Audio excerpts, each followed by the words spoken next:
Welcome to 12 Gauge Investigative.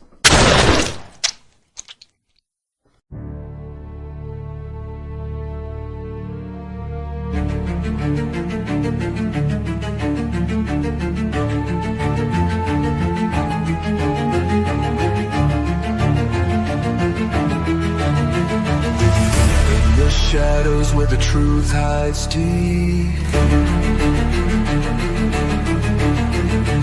echoes of the lost and the secrets they keep. Cold cases burn in the back of your mind. We dig through the dark, one clue at a time.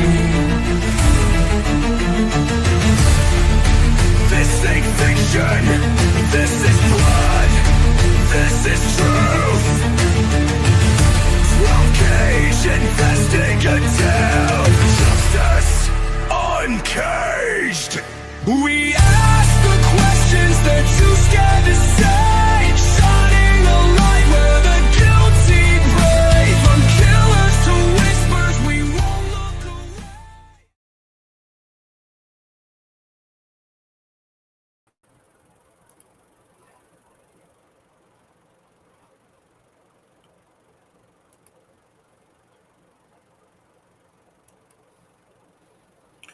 All right. Here we are on this Friday night. My name's 12 Gauge. Welcome to my channel, 12 Gauge Investigative. Tonight I have a very special guest with me. Her name is Sonia Dee. You can catch her all over the place. She's on TikTok, she's on YouTube. But I'll let her explain where her platforms are and how you can get in touch with her. I'll let her tell her story a little bit about how she got to get into true crime and let her go with that. Hey, Sonia, good evening. Hi, thank you, 12 Gauge. Hi, everybody.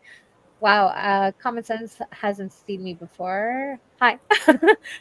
So I've since 2020, I've been on TikTok, COVID, all of that, and I didn't start with true crime whatsoever, but I did follow it in the background with Chris Watts and Gabby and all of that. This is before my TikTok became true crime. I started actually with the Johnny Depp and Amber Heard case, and I found my forte with the trial and making TikToks, quick little TikToks, funny TikToks about Amber, you know, whatever, roasting her and stuff, and just making it funny.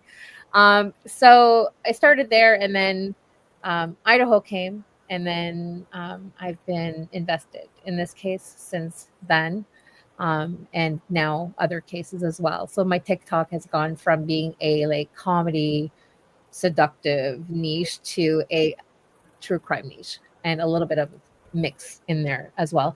And I've been on YouTube for a long time, since 2006.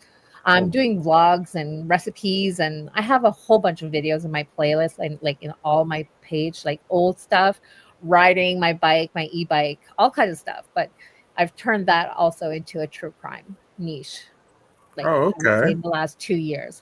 But I have all of that on my channel, and I do mix it up sometimes too, because I like variety, and so I tend to do that, and I'm pretty transparent with all of that as well. But yeah, so here I am. So do you enjoy the TikTok world? I mean, Love. the only thing I do on TikTok is upload videos that I make over here. I go and watch, but it looks so complicated the way people make their videos. And Oh, it's so easy once you get the hang of it, though. For real. It's so good. It's fun. It's really fun. I mean, I have another person, her name's warning label Nina, and she came from the TikTok world. And you can tell, kind of like yourself, the way that y'all make those videos with the graphics and the words and all that stuff. And I'm like, man, I bet that takes a lot of time, because it does, especially the voiceovers. 12 Gauge, the voiceovers, and that's what I used to do before. Like, I would find these awesome voiceover things or sounds, and I would voice over it and use props as much as possible. Like, we just like have fun with it. Like, Married with Children, Al Bundy and Peggy. Well, I was Yeah. always like, there was like couple sounds of Peggy, so I dressed up like Peggy. It was amazing. I just had so much fun. Um, Wow. and Wow. so I went viral at a very, like, 2020 and 2021. Like, I've been viral since, like, and still to this day. But anyways, I have so much fun creating, and I think that's a huge part of it. But what in Canada on TikTok, you don't get paid. Like, I'm not paid. Like my main account, I was short of 100,000 followers before it got banned because of too many community guidelines. True crime, it's kind of like a hit or miss, right? Some videos will like make it, some won't. You know what I mean? So Right. depending on what is said, how it's said, whatever. So many guidelines when it comes to TikTok. You can't even say killed. You have to say unalived. Ugh, it's just so like childish in a way. I guess that's why people brought that lingo over here because Yeah. for the longest time people say, well, they were unalive, there was red rum, there was Right. grape, Yeah. rugs, all this Sewer stuff. slide. Yeah, yeah. Yeah, you're like, what in the Yes. world kind of language is this? Hmm. Yeah. Yeah. So nonetheless, it's like it's so then I was like shy of 100 followers, and then I had to rebuild. So now I'm at 23, I think now, or something. Because Okay. rebuilding is hard. Because I was already high before I turned my niche into true crime. I was already in the 50,000 follower range. Okay. So, but like my stuff got boosted because I was already higher, right? But in Hmm. Canada, you don't get paid. So I just do it for fun, like really when it comes to TikTok. Um, So what and about this case? What about this case interests you so much? I this mean, one, Idaho. Idaho. Yeah.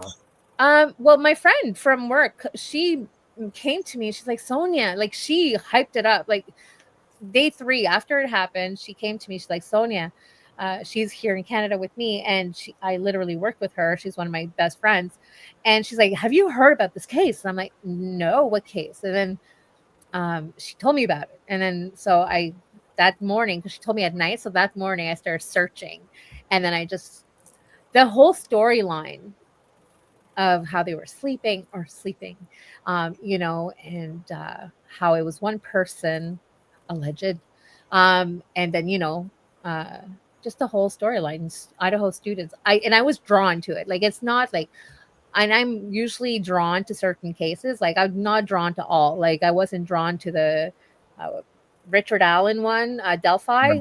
Not drawn to that. The new Decker one that's out. Not drawn to that. Like I'm following it, but it's not a case I'm going to talk about. Like it's just for whatever reason I was just drawn to it. Like it, and just like all the other ones that I'm following right now. Okay.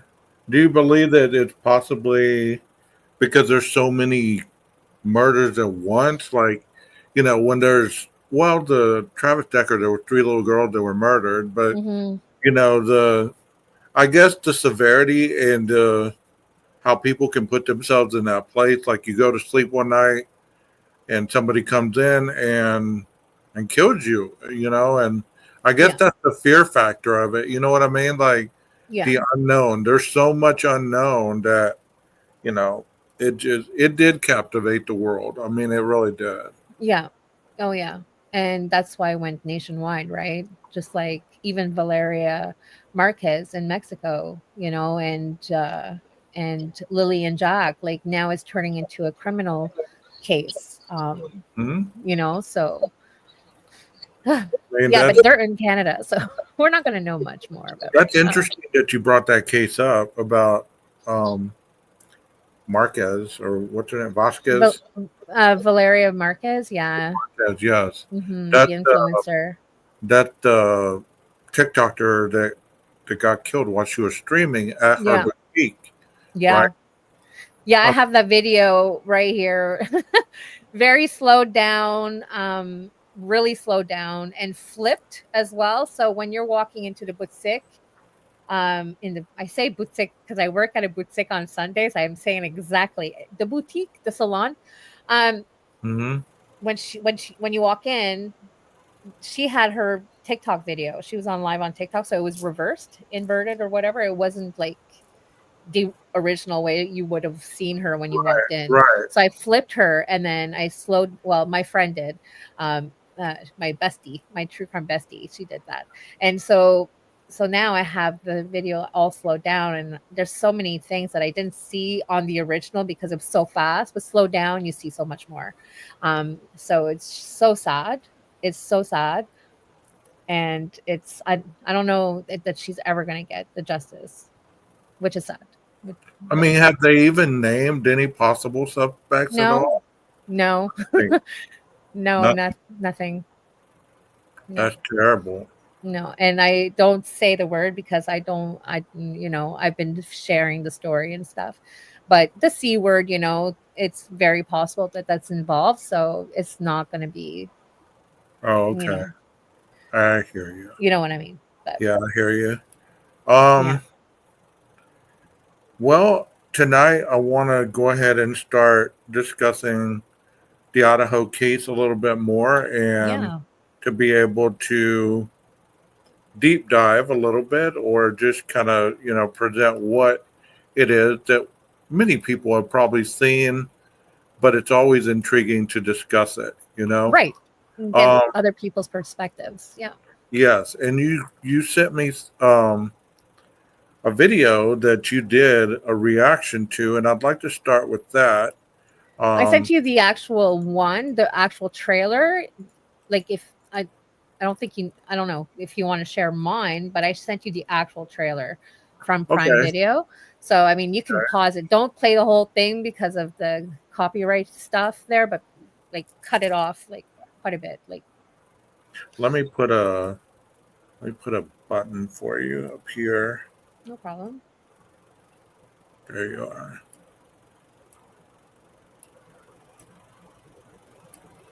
A lot of people have been talking about this because you see pictures of Xana's room, like, and I don't know when these pictures were taken.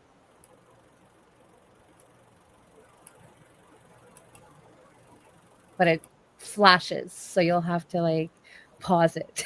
But I have actually the pictures. I can send them to your email. Can I do that? Well, Sure, this is go play. ahead. Okay. Go ahead and do that. Yeah, And because there's pictures I did a video today, or you can actually just play my video and then I put it out today. It's like a minute long and it's got the pictures and I actually point out, her closet is here, her door's there, where she was found, the chair that Brian sat in, and all of that. Like you can see yeah, her room pretty go clearly. ahead and send me the link to your video in Okay. in the private chat, and I'll play that. Okay. Okay. All right. So here we go. I've not seen this at all. I've seen clips and people, you know, talking about this, but Mhm. I haven't seen it. So here we go. These kids were just having the best time of their lives. Nobody could have imagined what was about to happen. 4 University of Idaho students were found murdered in their off-campus residence. The attack was targeted with a, quote, edged weapon. I set foot in the house and immediately Hunter was like, get out, somebody call 911. The question everybody wants answered is why? Why these 4 kids? Okay, that's a great question to start off with. Do you have any thought pattern on that? What could have been the motive in your perspective?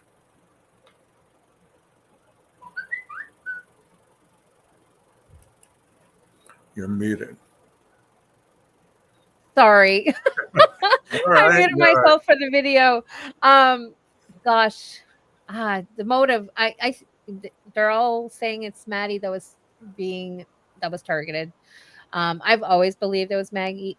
Sorry, not Maggie. Maddie that's been the target right from the get go, and he went straight up there. Or they, I don't know. So I'm open to the fact there could be multiple people. Okay, but I do believe that Brian was there. Or one of them, maybe there was another one or two. I don't know. But the motive, either it's just a random house. Oh, I'll choose this house because I'm crazy enough to go in a house with 6 cars in the yard, not knowing if there's like 5 people in each car. You know what I mean? Like, just Right, if it right. was just a random stupid move, or Maddie was a target and he had it out for her. Kaylee got the brink of it because he was pissed off at her. Like, I have my theories in regards to all of that, but why those 4 kids? I think it just started off with Maddie, and then he just didn't care who was in the house. Or he probably surveyed it, like, he 23 times, but he probably surveyed it. Maybe not that much, but he was in the area. Well, I And mean, people have always shot that down. Kind of from the very beginning, it was stated in the court case. yeah, There was no stalking. Okay, well, there was no stalking, but what how qualifies can as stalking, though? Observing could be different. Like, you could be like just observing the patterns of people coming and going on the weekends and stuff. yeah, I I don't know, mean, but but also, how do you explain the 23 times being around that house? either he has a pusher over there that he's getting his drugs from, like maybe Enon Harsh. I don't know. Enon knows something, though. Enon knows something. I'm not sure what he knows, but he was subpoenaed for the preliminary hearing, which never happened. Right. But I don't know. Why those 4 kids? It could just be a random. He wanted the thrill of it, and it could be. You never know. You never know. I don't know. Let I'm me- tossed on that. I don't know. Let's play this some more and see what I missed not watching this. How dare I? Can't be true. I mean, this is Idaho. Your kid's supposed to be safe, going off to college, have a good time. We were a big group of friends. Why would you target those 4? There's a big realization that we had been stalked for so many months and had no clue. See, I was hoping they wouldn't bring up the whole stalking part in another documentary, right? Because So, that's all they've been talking about. did she say that they've been stalked? Yeah, for months, and nobody knew. So basically, like, do they have enough evidence that we still don't know, like, how much? Like, how many pictures does he have in his phone that we don't know of? You know? And that's interesting that you brought that up, because I've talked about that in the last 2 lives of mine. As we were in the Dateline episode, we were shown the friends' pictures, Yeah. but we weren't shown all the pictures. I Of mean, course not. we don't know exactly whose picture was in there. He could have had videos of his surveillance. Yeah, of course. Oh yeah, more than likely, yes. Absolutely. I think his phone was full of stuff. Oh, And I my just God. wonder why it's so hard for people to even engage in that thought pattern that he could have been watching them. That's right. It doesn't. Yeah, exactly. And then with the whole vape guy, the guy at the vape shop. Remember that interview with Brian Enton? Well, he was saying that they were being stalked from the corner club and other places. So, and Maddie told him, supposedly, from his interview with Brian. So is that true? I believe him. Like, why wouldn't I? You know what I mean? Like, why wouldn't I believe that that's what Maddie told him?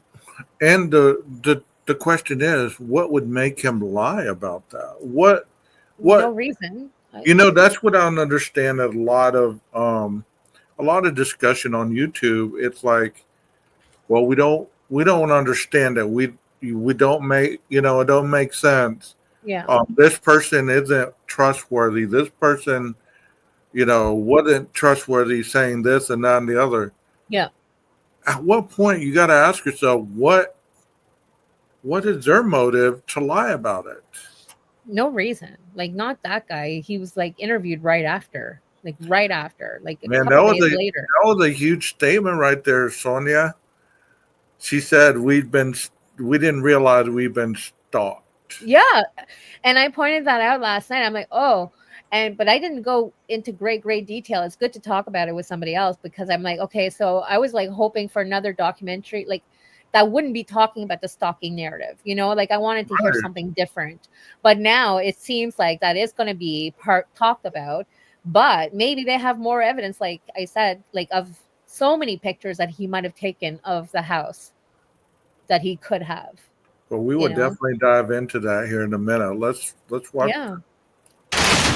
People were panicking. People were really fearful. There's this person out there who had just murdered our brother, and he's still out there somewhere. Moscow police put out very little information. Rumors and speculation just started to fill the silence. How could they not tell us what's going on? Dylan and Bethany were getting blamed. Completely slandered on the internet. People were thinking that we were murderers. We're getting death threats. Wow, this is actually going to give that kind of perspective to Mhm. actually give them a voice. I love it. To I give them love a voice. that. I'm so happy that that's why the Chapins are on board with this one, because Hunter and Maisie are going to be talking as well, and Hunter Johnson's going to be talking. This one's going to be mostly based on, I think, people that Ethan knew maybe as well, but Xana as well, because we're going to see her bedroom flashing in just a moment here. Right after this little part, we're going to see pictures of Xana's. Man, Xana. I'm glad you told me about this. I probably would have watched it till it came out. You know. Yeah. Here we go. People always suspect the boyfriend. Somebody had sent a photo of my house. Now people know my address and saying I have something to do with it. I got a phone call from the officer, and he said that we have the suspect in custody. I just felt my heartbeat go crazy fast. I know that guy. My mom said, "It's over." And I said, "No, Mom, it's just the beginning." Somebody in the chat says she looks so scared still. Do you agree with that? Emily? Yeah. Emily? Yeah. Oh, yeah. She looks so scared also. Yeah. Well, I mean, this was probably recorded like soon after the 911 call, maybe, or maybe before. Actually, maybe before.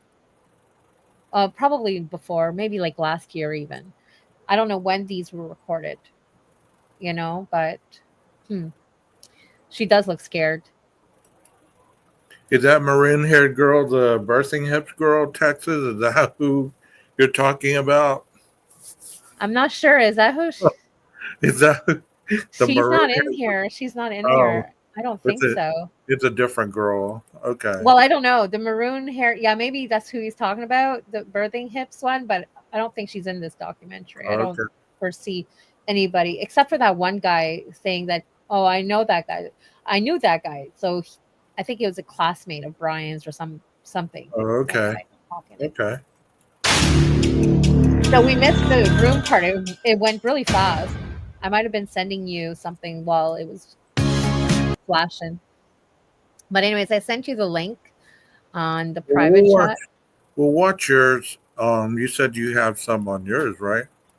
Well, the one I sent you is the pictures of Xana's room, pointing out different areas in her room. This one? Yeah, unseen Okay. pictures. Yeah.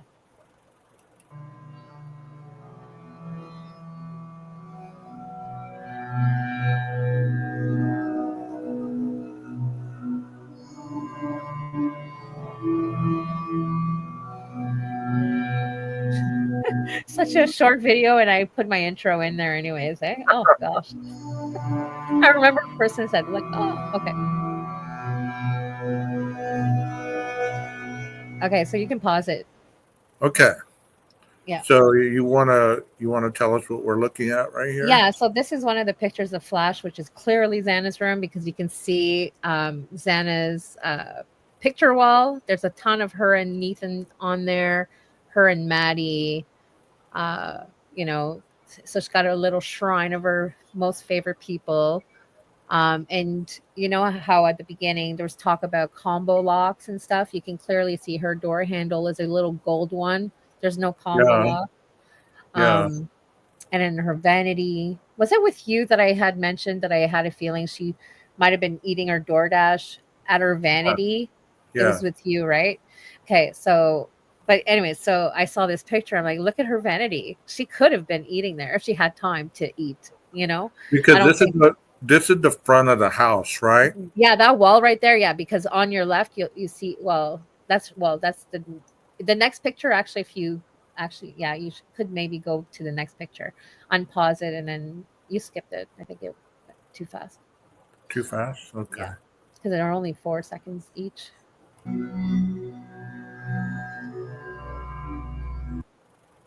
Okay. There we go. This one, yeah. So there's her window, yeah, and there's her vanity, and the chair, allegedly Brian sat in. Um, so that other picture is showing from the door, looking in. So that's what we see. But then the headboard, the bed, freaked me out last night. I'm like, what? The bed isn't positioned how we thought. You know how all the diagrams were like saying that would be facing the south wall where the blood came out from the house? Mm-hmm. Well, her bed was in the corner, snuck like in the corner, just like Maddie's was. So if you're on the bed, you're trapped there. Oh. It's right in the corner of the room. I see it. It's right here. So Yeah, that's the as you're headboard. walking where the closet door is, the closet's right here. Here's the door. You walk in. Here's the window facing the front Mhm. of 1122. Here's her vanity. Yeah. Here's the fuzzy chair. The bed is facing. The door. Yeah. Yeah, so you It's walk not in the room, facing you the see window. whoever's on the bed. Okay, that makes sense. Well, it kind of does, but to the point of how much blood was actually on that mattress for it to soak through the entire mattress down to the floor. That bed was dead in the corner. Right. So you Right. only had 2 ways to come off the bed, you know? So that So makes sense. If whoever was against that far wall, they would have been trapped, just like Kaylee, against that wall in the corner, right? right. Where the blood came down. Yeah. Oh, Yeah. wow. Yeah. So that's what I noticed yesterday. I'm like, "Oh my So god." this chair right here, I Yeah. think we've seen it in other videos, but this is a good shot. I mean, Yeah. I I don't know had if it's no a crime room. scene. I don't think it is. I don't think it's a crime scene photo. I think it was taken either by somebody before Xana's Right, phone or something. right. I mean, but Or it does give the perspective of where her head would have been, where her feet would have been, the yeah, black rug. the black rug is on the ground. You've seen a picture right before, like with Dylan Yeah. and some other girl sitting on it with the little So bear. yeah, so this room wasn't huge at all. Not like people are No, they're all insinuating small that this rooms. room was a big old room. Yeah, I think Ethan was against the wall. Yeah, like he was like wherever they hit him with the artery thing that they mentioned, it's going to be like that's where it would have splattered so much that it would have went down steep Right, down right. to the wall. So we also heard from an individual in one of the lives that I was doing. He was saying, well, many people say, well, it wasn't as bloody as it should have been. Mhm. The individual stated that when you're stabbed and there's no longer circulation, the blood accumulates in the body Yeah. beneath the stab wound. So if you're stabbed in the chest, it could accumulate in the abdomen area. Right. Yeah. So, but I think that's what happened to Xana, internal bleeding. That's probably why they didn't see the blood like off like right away, right? Or Hmm. but also the rug was black, so she was off, like the blood, like the rug was right there. I So mean, that makes a lot of sense, especially if this home wasn't level at all. It didn't look like it had a lot of good construction. right, yeah,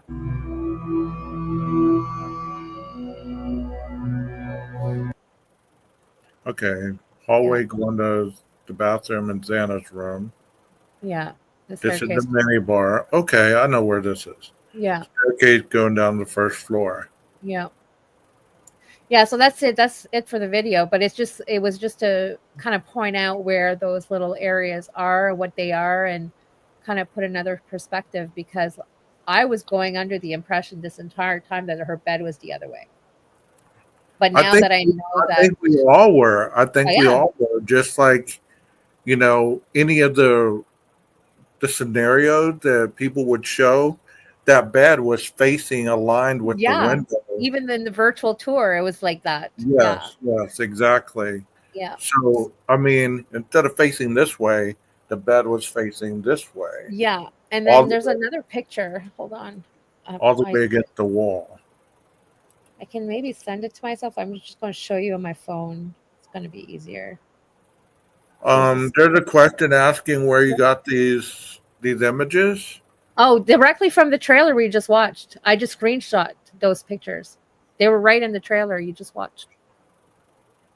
Okay. Yeah. I just I, added the blurbs though. I'm with Sonia. I believe that these pictures were probably not recreated, but they were probably images that people had on their phones of the Already. house. Yeah. It could be like Dylan or even Xana's phone. We don't know. Right. But I want to show you this and I'll try to show, yeah, here. See, this is like a Xana listing. You can see at the bottom, Xana Kernodle's listing of the bed mattress, but it's positioned how it is, like I said, right in the corner. Why didn't we figure this out before? Like, I mean, why did we all think it was like positioned a certain way when this is clearly how it's positioned? Right? Yes. Do you So have that's the that? same headboard. Can you email me that photo? That way Yeah, I of can show it course. on a bigger screen. Yeah, of course. Hold on. Okay. I'll send it to yeah. I'm gonna continue to play the video. Oh, it's done. It's done. Okay. Yeah. Okay. Yeah, it's all done. It was just to show that, but like yesterday, I did go through the whole and like do a commentary on what I'm doing with you right now. So we're just doing it together right now. Yeah, I I'm mean, gonna it's send. interesting. It's interesting to me that there's so much assumption that we've had in this case, just like what you just stated. How did Mhm. we not see that bed was positioned in the other Differently. way? Yeah, the other Mhm. direction. Yeah. I Yeah, think a exactly. lot of clues are right there in front of our face, and many times people listen to so many other people that Right. we forget about our own research. We get tunnel visioned. Yeah, I noticed that as well. Tunnel vision is a big thing. It's like, oh It my goodness. it is an ugly thing, right? Yeah. I mean, but people assumed that the police were tunnel visioned on this suspect. I Yeah. mean, based on this little trailer, I mean, it makes me wonder. It's like, okay, that just throws a different spin on it. Mhm. Just like what I've been telling people all along is, do you really believe that the police, the investigators, and everybody else are going to give you everything that they know about this case? No. No. No. There's a lot we don't know, and whenever it comes out, and I've always said this, like, we're going to be jaw to the ground. Like, we're gonna be like, "I can't believe," like, either people are gonna be like, "I can't believe I thought he was innocent," or, "I can't believe I thought he was guilty." It's gonna be like one of those. It's gonna be like, "Oh my god," like, the evidence is gonna be crazy. Crazy. But there's going to be people still Mhm. Oh, yeah. that even though they see the evidence, they see how it's presented, and it's still going to be like, Oh, no, oh, there's there's gotta be a no way, reasonable explanation. there's no way. Yeah. No, No, I don't exactly. believe that. That's not how it happened. We know we've investigated this case on YouTube, and Mhm. we've deep dove, and we've seen this, and we've seen that, we've heard this, we've heard that. Yeah. I sent you the email with the pictures. At what point? I'm waiting for it. Here it is. At what point do you believe that you think these people will ever die on the sword, or do you think they'll Like Brian or whoever, if like like like creators? You think they'll ever Oh, concede that they were wrong? no, I don't think so. I don't They'll. think so I either. don't think so. I think they'll just make up some excuse of some sort. I don't know. See, there's that rug. Yep. Yep. And there's a chair again, and there's a There's the vanity. vanity. Hmm. There's the closet, and there's the door. Hmm. And like I said, I have a person that sent me these photos, and we're trying to figure it all out. So this is the chair that supposedly he sat down. Yeah. If Xana was on this rug, deceased, Hmm. then he literally sat there and watched her die. Or make What? sure she was dead or something. Yeah. Yeah, watch both of them die because kind of like that. Oh, he's such a sick motherfucker. I'm Yeah. sorry. I'm sorry. If he did it and he's just sitting there just like admiring his work, are you kidding me? Oh, what a. Anyways. Oh And we my know goodness. Ethan was on the bed. There's an outline of a body on the bed with Maddie. Yep. You could see her Absolutely. outline of blood on the side where Kaylee was. Mm-hmm. Yeah. They could have him on video during the crime. They still say it wasn't him. Right. Yeah, I saw that. It was That an was outline of a matrix. That chair has at least 3 possible hairs. Yeah. It does? Where did you hear that at? The chair. Well, maybe like Ethan's and They have 3. Yeah. maybe Wow. is that what they mean? I don't maybe. I don't know. Oh. Let me move on to the next photo. Yeah, sure. This one's interesting. Is this Beth? This is Dylan, and this Dylan is and another girl. I don't know who that girl is, but there's that little bear again. That was Xana's favorite bear, yeah. or whatever it is. I don't even know what it is. But here's another one. And this See is the entrance into the doorway, right? Yeah, and that's looking at the mirror. So you And see there's the bed. There's the bed corner. Mm-hmm. Yeah. And even then, whatever was left over, she had a table there, kind of like blocking a certain way out of the bed too there. So I didn't even notice that until now. She has a table there behind with the bear that's sitting on. Or Yeah. under.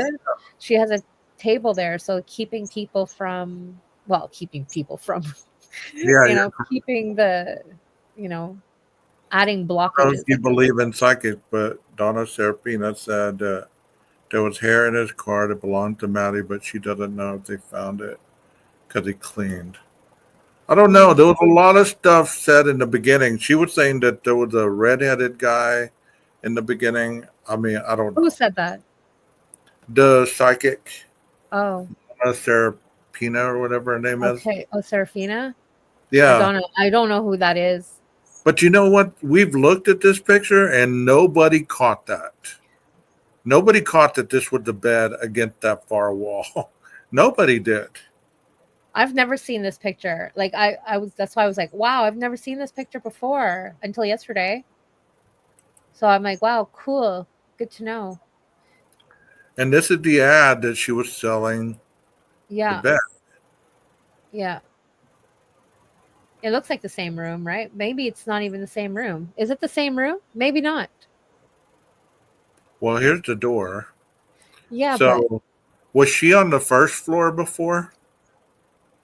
No, the first floor has that like built-in shelving unit on the wall.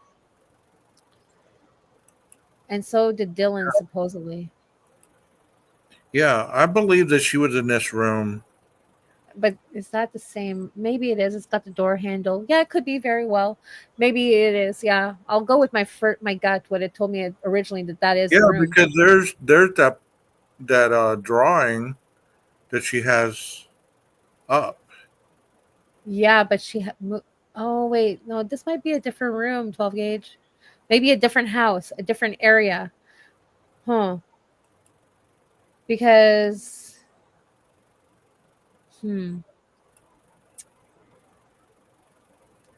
Yes. Okay, Oh, we yeah. didn't see this. No, I sent you everything I did in It said the blood was found on the handrail, was on this handrail between the first and the second floor.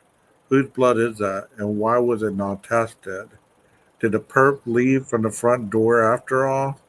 Was he going to look for more housemates before, or they decided to leave?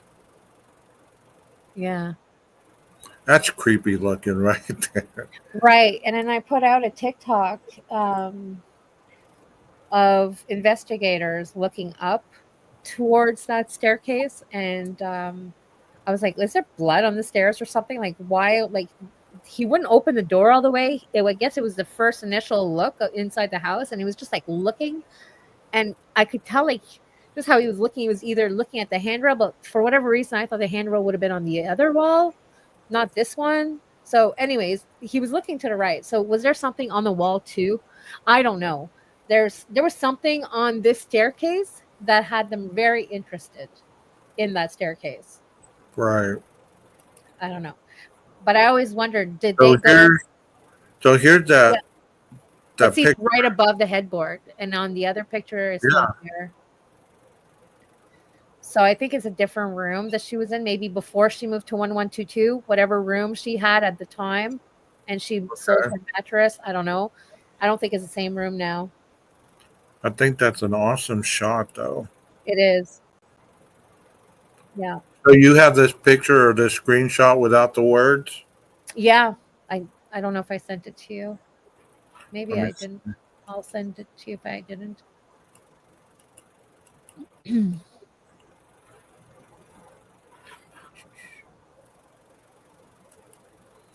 It's just sad to believe that, you know, that the last time she was in that room, her and Ethan. Yeah. See, it looks like she had a lot of lights on. That even if the room would have been dark, those lights would have lit up. But you wouldn't have been able to see blood on the floor, I don't believe. No. Well, especially not a black rug. No. Yeah.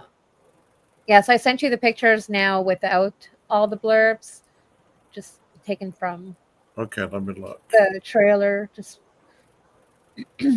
but yeah. So I thought that was interesting. I think this documentary, it's a 4-part docuseries actually. So whether or not it's all going to come out at once or not, you know how they do on Netflix. I'm just glad Netflix is at least going to wait until this whole thing is over from what it looks like. At least they're not going to do a half documentary and then put another half out. I wonder who has that bear. Well, if it was anywhere near the bed, I'm sure it was toast. It's destroyed with blood. I'm sure. Okay, there's the photo without the. There's the photo without the letters. Yeah. Yeah, July 11th is coming out. A month before the trial. I find it so just unnecessary to do it all. Like it's just a money grab in a way, because now once the trial is up, they're going to have to do a 2-part, like another part. So just more money. They should have waited just till the end. Yeah.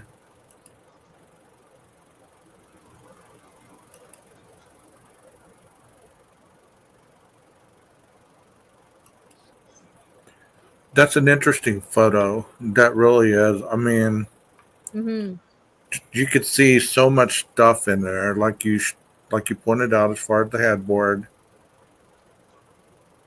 Yeah. Pictures on the wall. I mean, so if somebody would have, there's a clearer one. So if somebody would have been looking in this room from the hallway, They would have seen the other angle. yeah, they wouldn't be able, in my opinion, they wouldn't be able to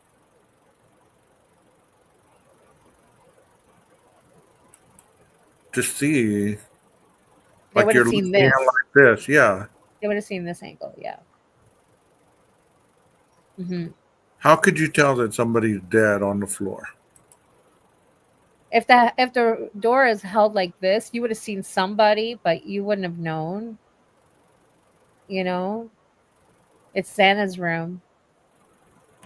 There's a lot of people that don't believe that. They believe that, as Dylan was walking by, heading down to Bethany's room, She wasn't walking though; she was running. she would have. There's no way she was walking. There's no way. The girl was running. There's no way. She stayed down there. I'm not going to argue with that. I'm not. But People say that they make it sound like she was just taking a stroll. A stroll, yeah. And taking her time, and just like the whole crime, they make the crime sound like he was just chilling throughout the whole 9 minutes or whatever. Yeah. I don't I mean, that's a lot to think about right here. This chair. And the chair looking across from not only, so she fell and landed. She could have possibly been heading to the door, and he finished her off, and she landed right there. Yeah. But now I keep thinking what you said there. He could have been sitting on that chair and watching them. Like just I mean that's disgusting. It is disgusting.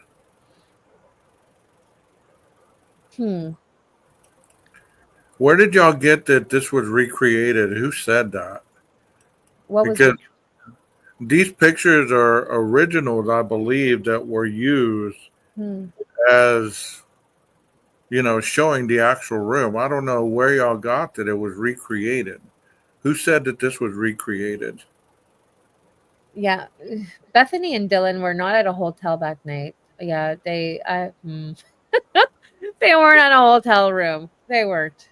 They were there supposedly the day after so they could all stay together and talk to investigators or something. I mean, if you just killed 4 people, this is a hell of a cardio going up these stairs, don't you think? Yeah. I mean, I don't believe he went downstairs, but I mean, he could have. There's nothing without reason that he couldn't have walked down the stairs to see if he heard anything, and then came back up the stairs and left. And that's when Dylan saw him, or that's when he finished Dana off, and then he took. Well,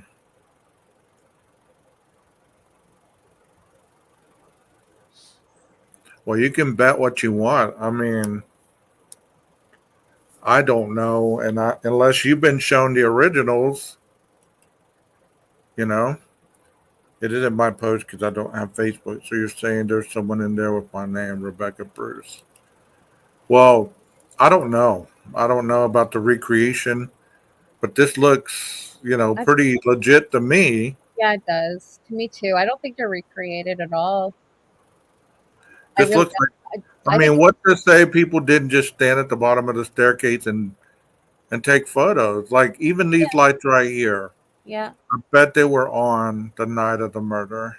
I take pictures of my place all the time, so this is not uncommon. This could be on any one of their phones, like any one of those roommates. It could be on any one of their phones. It's definitely not recreated, especially Xana's. I think they're coming from Xana's phone or something. If you look at pictures, there are 2 different fuzzy chairs. One is a computer swivel chair, and the other was an oversized chair with folding legs. It's possible they're 2 different times, 2 different chairs. Oh.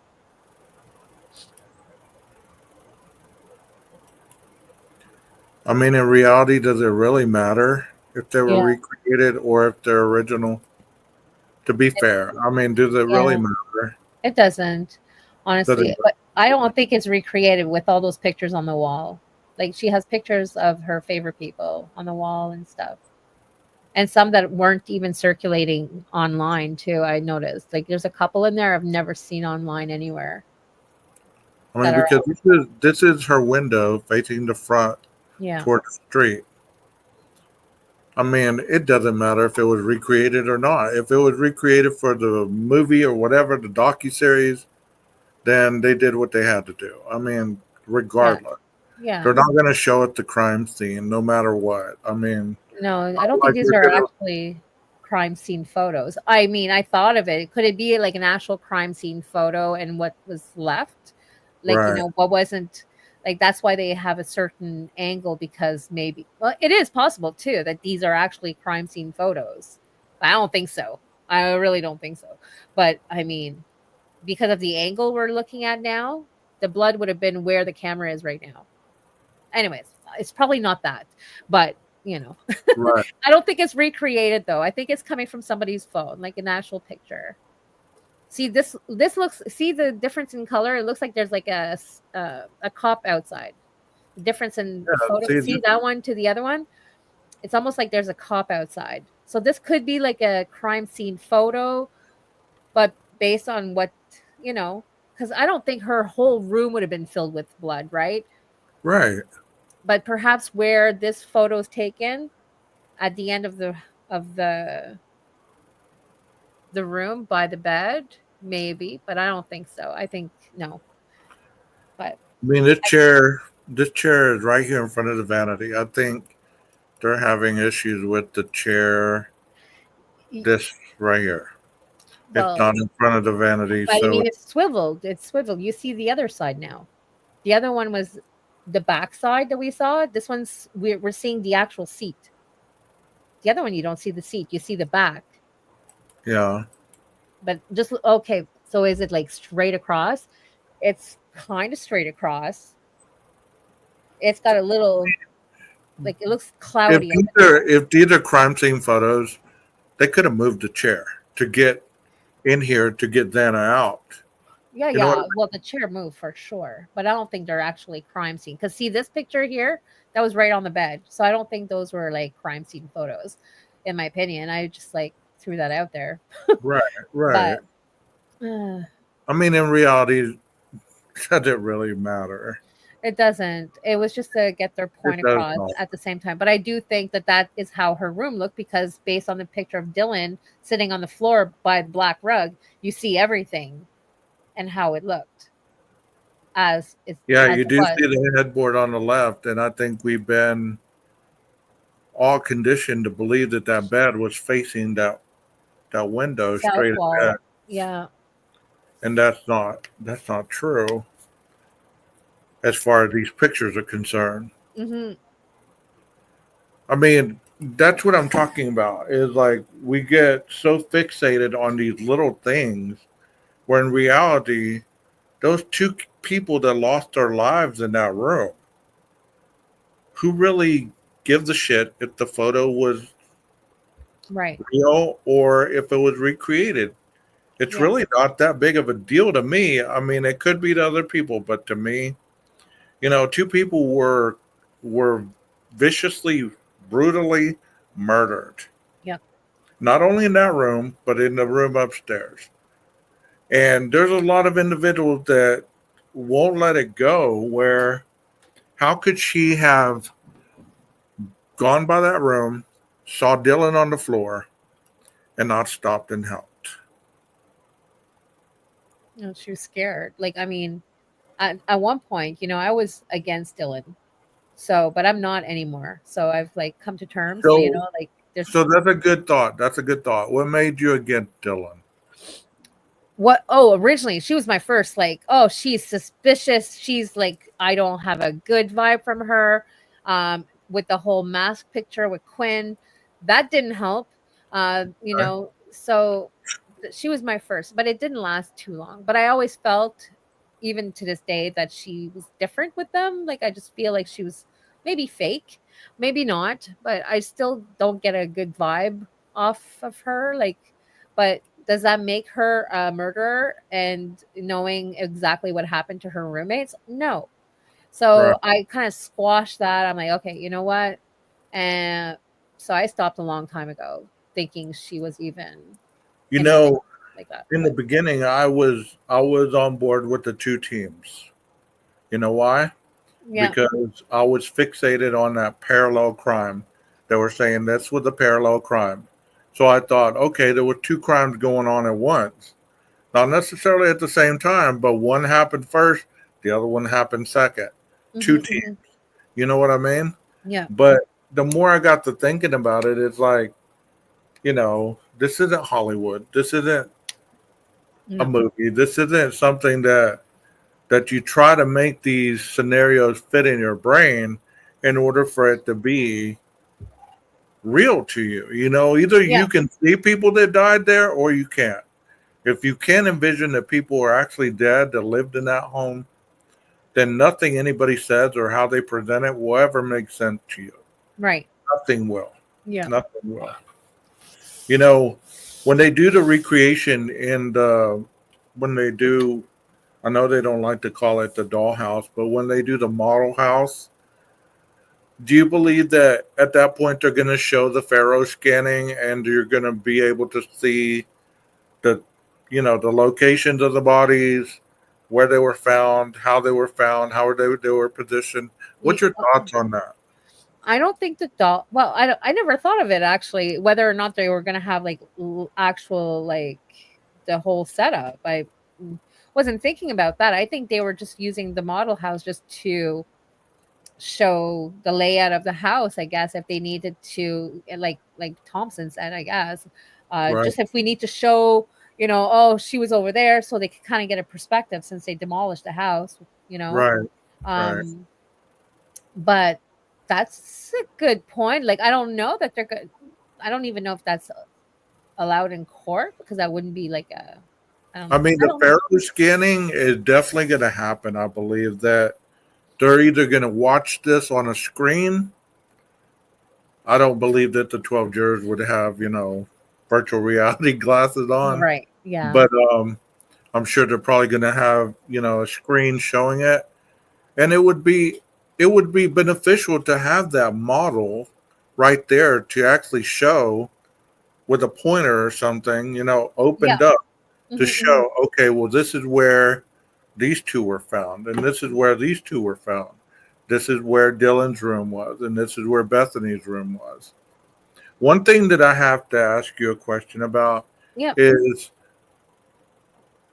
there any purpose for Bethany not to be involved in this case? She's not really involved. No, She she's is, pretty but she's quiet. not. You know what I mean? Any Yeah. thoughts on that? She Well, she was called as a witness. She's going to be a witness. Whether or not she actually saw what so many people are saying she saw, the naked man, I don't know. I've never believed that. Like, I don't know where this came from, honestly, to tell you the truth. I don't know where the proof of this is. I don't know. I just never believed that. So that being said, the only thing she'd be like needed for is, why didn't you call 911? Like, why didn't you call 911? Like, let me see your phone. That's the only reason. Or, failure to notify, perhaps. I don't know. She doesn't have anything to do unless she didn't see the perp. Only Dylan did, apparently. So I don't know. But then again, I just thought of this. Like, well, didn't just think of it, but the noise in that house. I'm sure there was noise. I'm sure there was some kind of like, I'm sure she heard something. I'm sure there was something she heard. So she's definitely a witness to what she heard, if anything. But I don't think it would have been a quiet household. But I really, people are stuck on the exculpatory part, and I yes. believe that they believe everything is exculpatory. Every little piece of Yeah. information is exculpatory because this plus this equals this plus this. Yeah. This is exculpatory. Well, I mean, I was one of those people that was really excited to hear what her exculpatory evidence was. I am too, If actually. there really was exculpatory evidence, let's hear it. What was it? Yeah. That's true. That's true. And I actually forgot about that until you just mentioned it. That's true. She has a sculptory evidence on him. I mean, Mhm. but that doesn't mean that if she does have exculpatory evidence, it doesn't necessarily mean that everything else is not inculpatory. You get Right. what I'm saying? Like, Yeah. just because you saw something that goes against what Dylan saw does not make everything else obsolete. Right. It still does not take Yeah.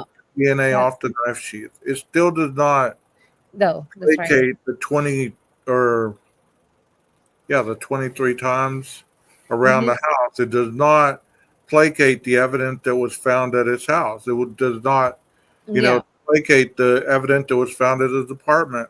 We don't know everything that was found. We just know what was taken. Right. Right.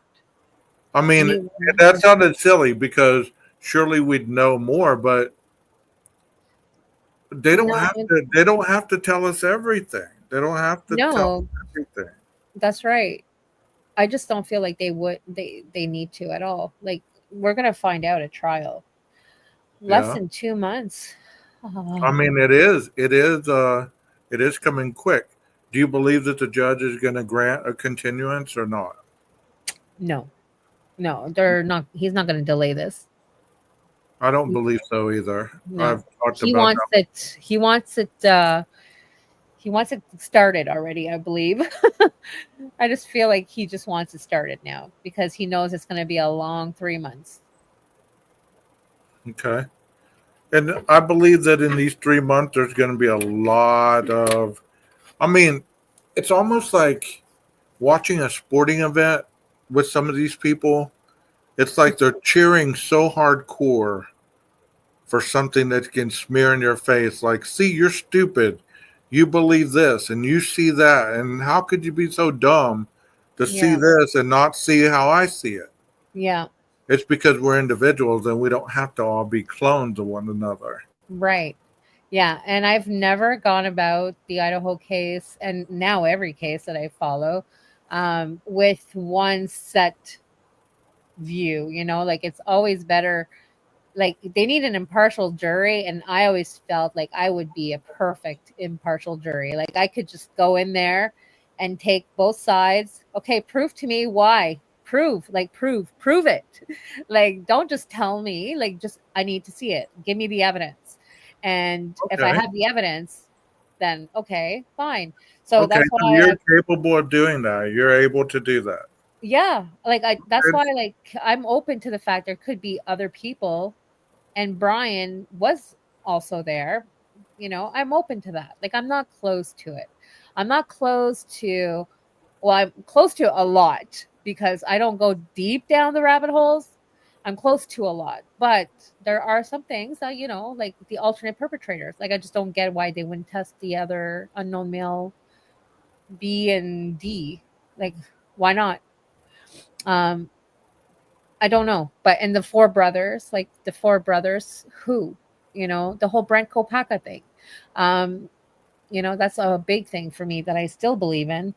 Um, but who knows? We'll find out later. that doesn't make you the enemy of the state. You know what I mean? No, It definitely does not not. make you. It does not make you the enemy of the state just because you have those thoughts, because you have those opinions. Hmm. I have my opinions as well, and my opinions come from a long line of watching criminals in front of me. Right. The training, all the courses and stuff like that. It's not based on opinion for me. It's objective to the point where this plus this is more than probably 98% equaling this. Yeah, and I love that. I wish I had that knowledge behind me. So I respect that fully that you have that and you have that point of view. Like that's amazing. I mean, because most people do have that insight where somebody's telling you a story. They say, well, let's say that somebody's telling you a story that they almost got robbed this morning. And they're going through the story and they're telling you everything. Well, what I've noticed is females ask a lot more questions than males do. Mhm. We want the story as simple as possible. Give us the A to Z as Right. quick as possible. when I'm discussing stuff with my girlfriend, she's asking me 100 questions about who this, what that, where this. Mhm. And I'm like, I don't have those answers. I just have the basic. This happened, that happened, and this Right. happened. Right. My mom's the same way. She was asking me earlier. She said, she gave me an example. Did you see this? And I was like, yeah, I did see that. Well, where's the vehicles and where's this and what are they doing with that? What did it? How? I don't know. Right. I don't know. It's like I don't think to ask those type of questions. Right. No, you're right. You're right. Men and women ask totally different. So do you believe? So do you believe with that aspect? So you believe with that aspect, it would be better to have women on the jury than men, because if Well, you're the prosecution and you're trying to paint a very cut and dry case, this is yeah. what happened. We found this. We found that. Mm-hmm. I mean, women, like you said, men don't ask as many questions, or I don't know if it's because they're not as, um, I don't know, not, no, I can't even go there because a lot of men are open to listening to their gut and stuff. So I can't go there. Men are very good with that as well. So that's not even, no. Um, but yeah, I mean, I would appreciate for them to have like, maybe about the same ratio, but I mean, I don't know. I I really never don't. thought of that. I never thought of that till just now Well, talking me to you neither. about So that. that's why I'm kind of like not sure what the answer to that because I'm like, I don't know, but it's true. Women do ask more questions. We're They very really nosy. do. They really. I mean, and when you're sitting in a jury, you're gonna want to know. Okay, Mhm. well, you're only giving me so much. Yeah. So once we go to deliberate, where's the rest of it? Right. Yeah. And they're not gonna be like, trying to give you these coulda, woulda, shoulda, what if Mhm. scenarios. You're gonna be given the actual evidence. So Right. if you're a juror, you're an individual that can make up your mind with the least amount of evidence that's presented to you or the most amount of evidence and decipher through everything and make up your mind objectively without a reasonable doubt, then that's the type of juror that you want. That's right. Yeah. Amen. That's exactly the type of jury you want. For real. Oh my God. I just hope that that's what they get. Like, I really hope, like, I hope it's not a huge issue. Like, it's finding an impartial jury is going to be so hard. I still feel just in Boise, I just feel like so many people know about this case. It's going to be really hard. I believe they can do it, but it's going to be hard. Well, like I've used this example multitudes of times. Everybody knows who P. Diddy is, right? Oh, yeah. So, That's another one I so, don't really follow. Oh. so P. Diddy compared to Brian. They seated a jury, a federal jury, for P. Right. Diddy. Right. So I believe that they'll be able to set one for That's Brian. true. I like that analogy. I think they'll be fine. It's true. It's true. Yeah. I mean, Yeah.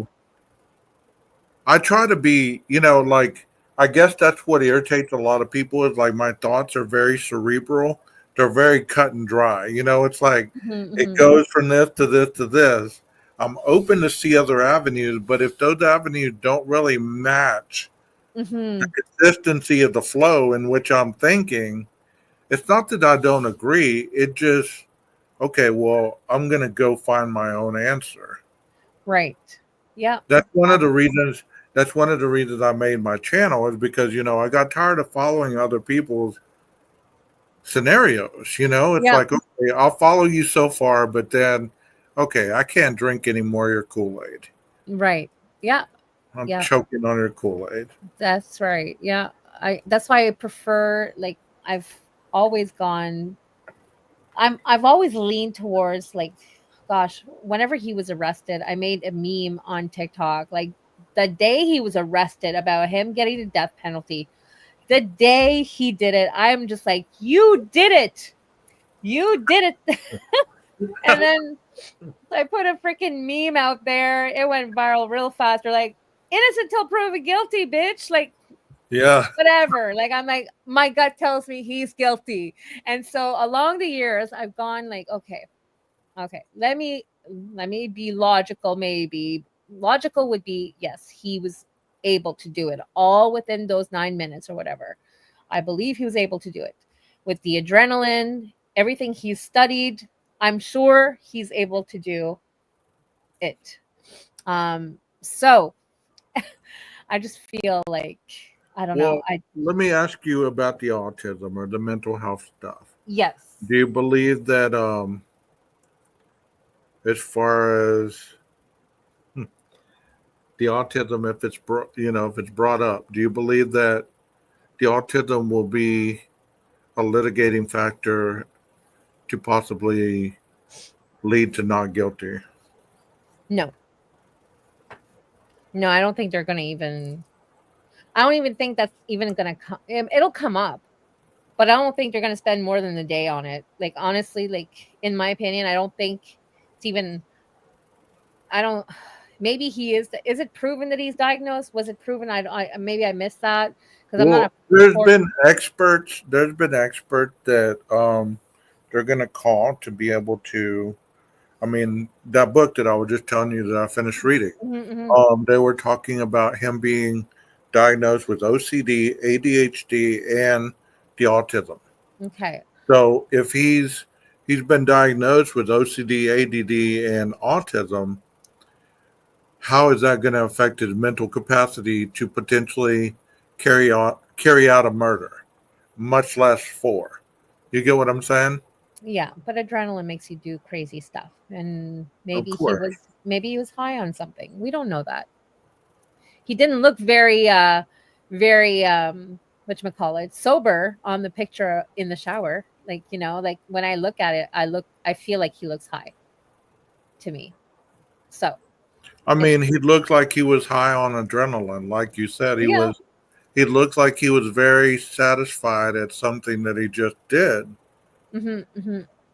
I mean, that's what I was saying last night. A lot of this stuff that we're talking about right now, I have talked about it briefly.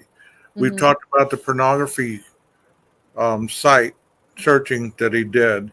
Oh, right. Yeah. Rough, And I hardcore. was telling myself last night, I said, well, the 2 that they named, it wouldn't seem like those 2 would lead to any kind of devious or nefarious behavior. But what did he search that wasn't talked about in that episode? Do you know what I mean?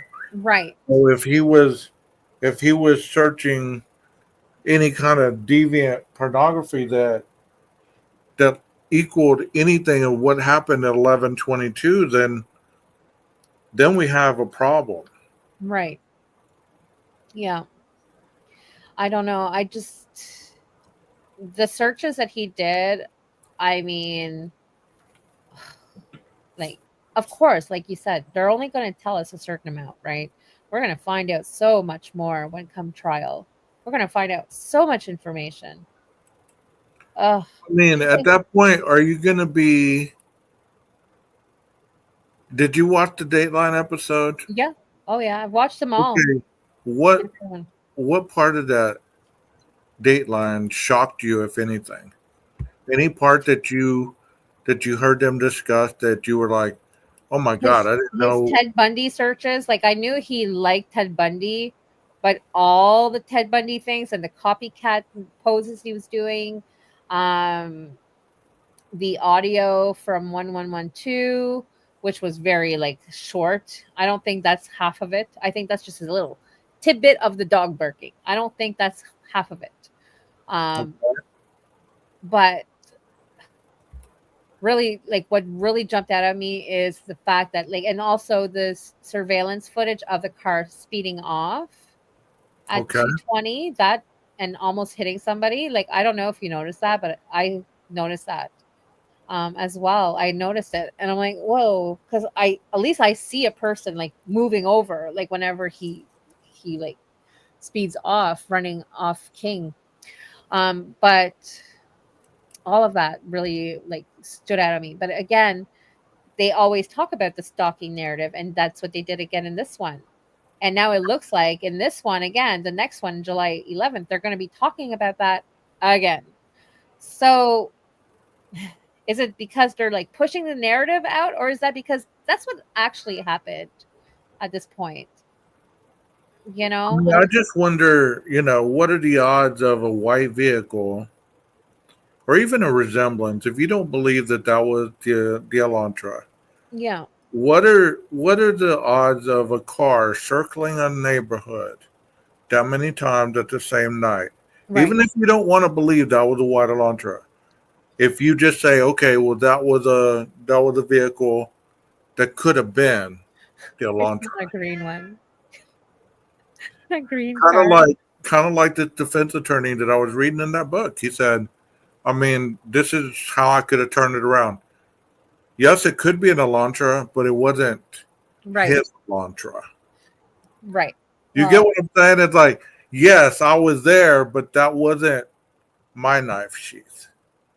I took mine with me. I didn't kill anybody. Okay, but you were still in the house. Right. And and they were saying that. They were saying, well, I do have a knife sheath, but that's not mine. Right. And that's why he was looking for a replacement. I mean, this is all alleged, obviously, you guys. Like, it's our opinions, right? But it's just like, it doesn't look good for the guy. It doesn't look good for him. And I just hope that all that matters is that Kaylee, Ethan, Maddie, and Xana get the justice that they deserve. And wow, I don't know. It's just so wild. It's just, I'm excited. I booked the first week of vacation from the trial off. Oh. So what do you think? What do you think when people are more concerned with him getting off than them getting justice? Oh, it's really annoying. It's so annoying. It's so annoying. I just hope all those people come out and say they just give a group apology or something, or just each their own individual apologies. Like, yes, I understand innocent until proven guilty. Constitutional rights, I understand all that. But you know what you're going to hear? You're going to hear, well, that's the little piece of information that I needed. I told you all along, if I saw anything that put me over the top, then I would definitely believe it. Okay, I believe it. Let's move on to something else. It's going to be that kind of. Yeah, that's exactly what it's going to be. Okay, well, I saw this. Now I believe it. Yeah. Okay, Jeff H sent me this, so I guess it's a longer version than what we played. So I guess we'll see what's different in this one.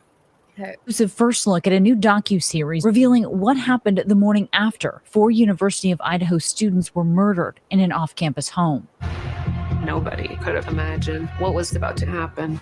The friends who were first on scene telling their story in Prime Video's One Night in Idaho, the college murders. We were a big group of friends. Why would you target those 4? Emily Lott, her boyfriend Hunter Johnson, and roommate Josie Louderin lived just down the street from the King Road house.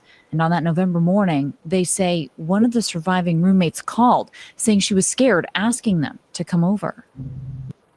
Okay. So if somebody called you in the middle of the night, Sonia, and says, I'm scared, can you come over? What are you going to tell them? And it's a female. Yeah, of course. Yeah, I'd be right there. I would bring a guy with me, though. If I had a guy around, I'd be bringing a guy. So it's not without reason that you would bring somebody for protection if you were a female, right? Yeah, for sure. Especially not knowing what you're walking into, or right. whatever. Yeah. See, if you look at this, the light bulb's still there. Yeah. There's a reason he didn't see that. I mean, you can barely see it from the road right here. Mm-hmm. That's interesting. When Dylan had called, I didn't think it was urgent. So I started walking to Xana's house. And when we got there, Dylan and Bethany had exited the house. Seeing her friends sitting. What did she say? I don't know. Can you link her that friends to me sitting in the driveway. Dylan and Bethany had exited. And when we got there, Dylan and Bethany had exited the house. Seeing her friend. Okay. So was that in the morning? Yeah, that would have been in the morning, I would assume. Exited the house. So when they got there, when Emily and Hunter got there, she's saying that they, Dylan and Bethany exited the house. Okay. That's what I thought. Yeah. Just wanted to make sure I wasn't hearing things. Because many people... They were probably in their room, in Bethany's room still. I don't know that they actually would have went upstairs. I think they were probably still scared. They just stayed downstairs. Of course. Why wouldn't they be scared? Yeah. I mean, at what point would you and I are kind of analytical thinkers, right? We've discussed if there's not the piece, we're going to look for a logical piece to put there, right? Right. Well, obviously, we're not 19, 20 years old either. So we have a lot of life experience to be able to internalize a lot of different outcomes, right? Mm-hmm. So 19, 20 years old, you don't have that life experience to say, well, she could be dead.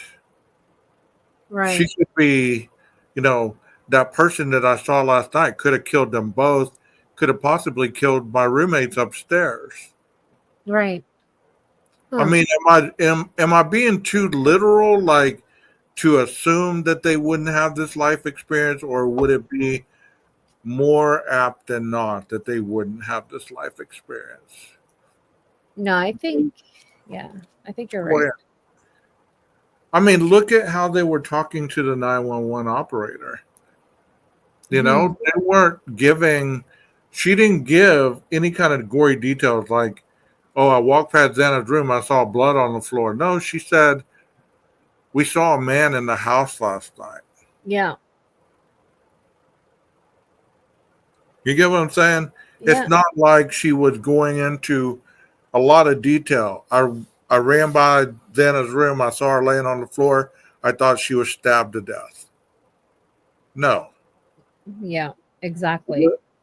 Have you ever been to a party and seen a friend of yours passed out for more than a couple of hours?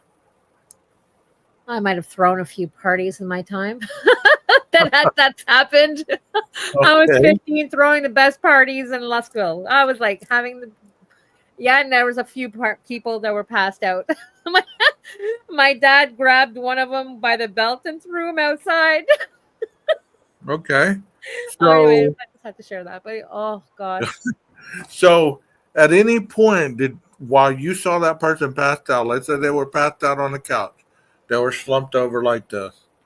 You pass them, you go off, do your thing, laugh and joke with friends, whatever. You still come back later on. They're still in the same position. Oh no, I would have been like, what the hell's going on? I would have done something or something. I would have called. And that's what people say that should have happened. Oh yeah. But we're not Dylan. We don't know how Dylan thinks. Right. We don't know how Dylan internalizes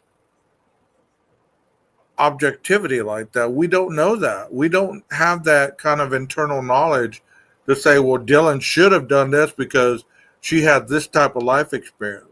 Now, if Dylan came from a family of EMS workers or nurses or, doctors or anything like that, then you could possibly say, well, you know what? Dylan been raised around that type of environment. Then she should have at least thought, well, I need to go check their pulse. I need to go check on them, make sure they didn't choke on their vomit, stuff like that. Exactly.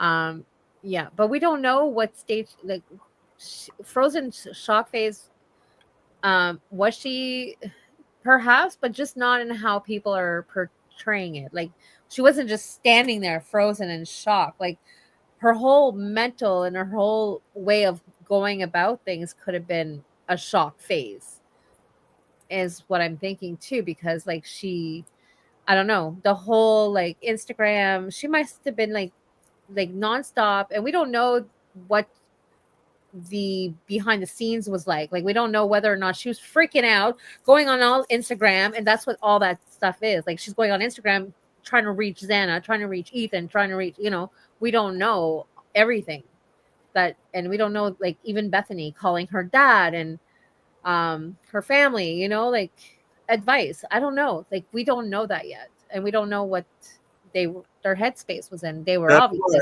That's why it's so frustrating when you hear, I mean, most of the people that I've heard talk against these two have been grown middle-aged men. Right. Not 19, 20-year-old females, which I would be more apt to believe the 19, 20-year-old females than I would be middle-aged men talking about what they would have done, what they should have done. Right. Yeah. Does that make sense, or am I reaching again? No, that makes all the sense. I agree with that. Absolutely. Friends sitting in the driveway, Emily knew right away something was wrong. They frightened, just kind of like just hands on their mouth, like I don't know what's going on type thing. Hunter immediately went to investigate. When I was going up the stairs, Hunter Johnson was already in the house. We were just a bit behind. As soon as I stepped in the house, I was like, oh, something is so not right. Like you could feel it almost. They didn't know it yet, but their very best friends, Xana Kernodle, Ethan Chapin, Kaylee Gonzalez, and Madison Mogan, had all been murdered. Hunter was the... So he was already in the house, obviously. Yeah. They all what do you came think out. about that? I mean, Hunter's being a good guy. He's the guy. He did what he had to do. Like and then going in the kitchen, supposedly grabbing a knife. You never know. He was smart about it. I honestly, I don't think he did anything wrong. And the fact that he went before the girls, that shows that he was like a protector. So I don't see a problem with that at all. What do you think? I don't either. You know, where he grabbed a knife for protection, obviously, not only to protect himself, but to protect his girlfriend and other people that are there with him. Right. What makes that so hard to understand, that him grabbing that knife was for protection of the unknown? Obviously, Bethany and Dylan had an unknown area that they could not put any kind of scenario into. Yeah. And they don't even know for sure if the guy's still in there. They don't know. They said on a 911 call, something has happened in our house and we don't know what. Right. Exactly. Like this girl just said, you could walk into this house and you could feel that something wasn't right. But nobody knew what. Nobody knew what. How come that's so hard for people to comprehend? I don't think it is hard for people to comprehend. I kind of agree in a way though, because it is hard. Like after hours and hours, I would still maybe, I don't know. I've never been in this situation, so I can't say what I would do. But I would think that somebody would at least go upstairs just to check a little bit, like stand, like go on the stairs and like look, but you don't know, like you don't know if somebody's still in there. I mean, we don't know if Hunter didn't go check. We don't know because we haven't been told. All we've been told is what the documents state, what the 911 call sounds like, but we don't know. But he grabbed the knife. He could have went and looked in that room and assumed that they were both asleep. Yeah. So there's something maybe. Whenever they asked Emily, maybe they said we saw somebody in our house last night. Can you come over? And that's probably how that happened. Like we don't know word for word what was said to Emily or Hunter. But I don't know. I don't know because he did go straight in there and grab a knife, is what they're saying, right? So, I mean, there was an element of fear, obviously enough for him to grab that knife. yeah, yeah, And they weren't in there very long before everybody went back downstairs. They called 911. They went yeah. back into the house. He discovers the bloody scene.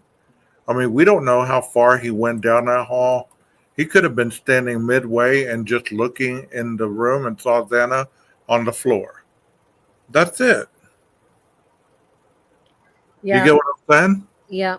It's not without reason that he didn't go all the way into the room. I Right. believe when the 911 call and he's yelling, Xana! And then he screams again, that's when he sees the blood.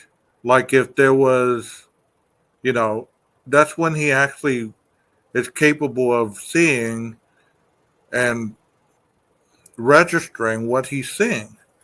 Because our mind plays tricks on us. Our But how mind. did he not see Ethan? Like he saw Ethan, obviously, but that's never been mentioned. Like the whole Ethan, like how was Ethan found? Like Ethan was right there too in the bed, obviously, because But if that bed is, see, all along we've been thinking that bed was this way, like where that window is. Yeah, It's heading the other direction. So if Ethan's against that wall, like, I can see, yeah, but the blood though, like on the bed, I'm sure would have been able to be seen. On the wall, the splatter. Maybe he had tunnel vision, and maybe we just don't like. Maybe he just saw Xana. He was focused on Xana, and then called 911 for Xana. Then not realizing, oh fuck, like Ethan's in there somewhere. Where's Ethan? And maybe they just, I don't know. That's weird. That part's weird because I don't I know. mean, because in the PCA it says that Detective Payne walked in there, and you could see Xana and Ethan, and they had a look like they were peaceful, like they were just asleep. Really? That That's was what, that? that's. Did I I miss mean, that? it's written kind of to that extent. I'm not making things up. No. I It's just in the PCA he's giving his visualization of what he sees. Okay. So as he's walking in and he sees these two that look like they're just sleeping, Mm-hmm. I don't know. Yeah, I don't know. I'm an investigative type person. I wouldn't have just walked in halfway. I wouldn't have just looked in. I would have probably reached down, see if she was breathing. I would have looked over, uncovered Ethan if he was covered up with anything. I mean, we don't know if they were covered up. We We don't don't know. We don't. We don't know if they were open and exposed. I mean, the way that the Dateline made it sound is Ethan had those carvings in his legs. So, Yeah. I mean, it sounds like he would have been uncovered. You get what I'm saying? Yeah. But not yes, but not necessarily. Maybe that's just how they worded it. But maybe they were covered. That would be. They had that green blanket. She had that green blanket on her bed. Like I don't know if that's enough to cover the blood. Like I mean, I don't know. The blood would seep through that quite easily, especially if he's bleeding at the extent that he's bleeding outside the house. I honestly don't see that the killer took time to cover anybody I don't. up. Yeah, I never thought of that either. But I just don't understand how. I don't think the killer took the time to cover anybody up. If anything, he was probably in that adrenaline dump where he was sitting in that chair trying to collect his thought. Okay, now what? I've killed 4 people. Now what? Do I keep killing or do I get the hell out of here? Right. Well, You're not going to be thinking about positioning things because if he was thinking about positioning things, he would have taken the time to do it. Xana wouldn't have been on the floor. She would have been positioned on the bed. Right. Found in a different position, kind of like freaking what's his name? Florida guy. Danny Rolling. He positioned his victims in sexual positions. He chopped off the head of one, he did all this. I don't believe that Brian, if he's the one that would have taken the time to position these people in position that I don't think he would have done that either. they wouldn't have been found otherwise. I mean, it just takes too much. Why would you risk touching these people Right. and Yeah. getting any kind of evidence either on them or you transferring something from you to them? Or yeah, exactly. Or from them to you on the way, holding them. Yeah, exactly. I mean, they're just too much Hollywood that people see. You know, Yeah. they see too much Hollywood in this murder. And I don't believe it happened like Hollywood. I believe that it was very vicious. There was a fight that went on down there. Whether that fight would have splattered blood from the doorway all around the room, I mean, I don't know. There could have been only blood spatter where the victim was killed. You know, That's right. it could have went against the wall, down the wall. I mean, you know, a bloody scene to me does not encompass the whole room painted in red. But there was report that these officers saw certain things that will haunt them forever, and I believe that was the carving on the bed, on the legs, and also the punching of Kaylee. Yeah. The wound that did match. You know what I mean? Right. Exactly. Yeah, I don't. Yeah, with Kaylee, I don't know. There was wasn't there like talk of a Columbia necktie or something about her or something? And Maddie was almost decapitated or something. Very early on, there was a lot of that stuff. Yeah. I mean, that makes me wonder if what we heard about Ethan in the very beginning actually did happen to him. What was that? Kind of like in the very beginning, there was a rumor going around that he had his appendage removed. And put in his mouth. Yeah. Oh my goodness. Wow. Yeah. I And did that not his know legs that. were cut so Wow. deep it went to the hamstrings. I'm not saying Oh, I that heard that. The hamstring part. Yeah, I heard that. Wow. that It's that possible. has been vetted or if that's true. But you know what? The more that we hear, the fact of the matter is how can you hear what you hear and still have all the culpability in your mindset Yeah. to deny it? Why would you want to make this a movie scene? Why would you? I mean, there's still people that are saying these bodies were moved from different locations. Yeah, I think that's ridiculous. But I mean, hey, there's a lot of ridiculous theories out there. First my to goodness. realize the tragedy, and he's heard on the 911 call rushing everyone outside. Ethan was the eldest of triplets, and his siblings, Hunter and Maisie, were also attending the University of Idaho. They were called to the home amid the panic. But it would be hours before they would all learn what really happened to their friends, and now they were trying to understand the worst homicide the small town of Moscow, Idaho, had ever seen. There's this person out there who had just murdered our brother, and he's still out there somewhere. Now, Ethan's parents and siblings. I mean, my whole thing is this also. If people don't believe that Brian did it, that's fine. But they don't have the urgency to even talk about who did it. Yeah. Other than bringing up all these foolish notions about this person, this person, this person. Yep. We hadn't even heard of Brian Kohberger until Brian Kohberger was arrested. Yeah. So how can people actually say that they know who did it if it wasn't Brian? Yeah, and why would he be framed? Somebody said, and it's true. Like Brian was like a nobody, like not a nobody. He was somebody, but you know, he was nobody. Like, why would somebody frame him? Like, why? Like, why? Although, the only theory I have on that is maybe if let's say LE was involved, let's just say LE was involved, and because you know how Brian would message Jenkins, I believe, for an internship or to work with them or something. He emailed them. Maybe he emailed them a lot. Like maybe he emailed them a lot, like harassment lots. You know, we don't know. So maybe they just had it out for Brian. I thought of that at one point. I'm like, that was one of my theories about if it was Ellie and if he was framed. The only way it would make sense if he was framed was if, Ellie was like, "Oh man, you're annoying, dude." Like, and but that was like a quick theory. But it just makes no sense. Like, it just makes no sense. Brian's a nobody. Why would anyone frame him? My theory is just as ridiculous as that whole theory that he was framed. Anyways. I don't know. At this point, 2.5 years later, we've heard of everybody under the sun potentially being the perp, but the Right. person who's sitting in jail. Right. It's like you refuse to talk about that person being in jail because innocent until proven guilty. Okay.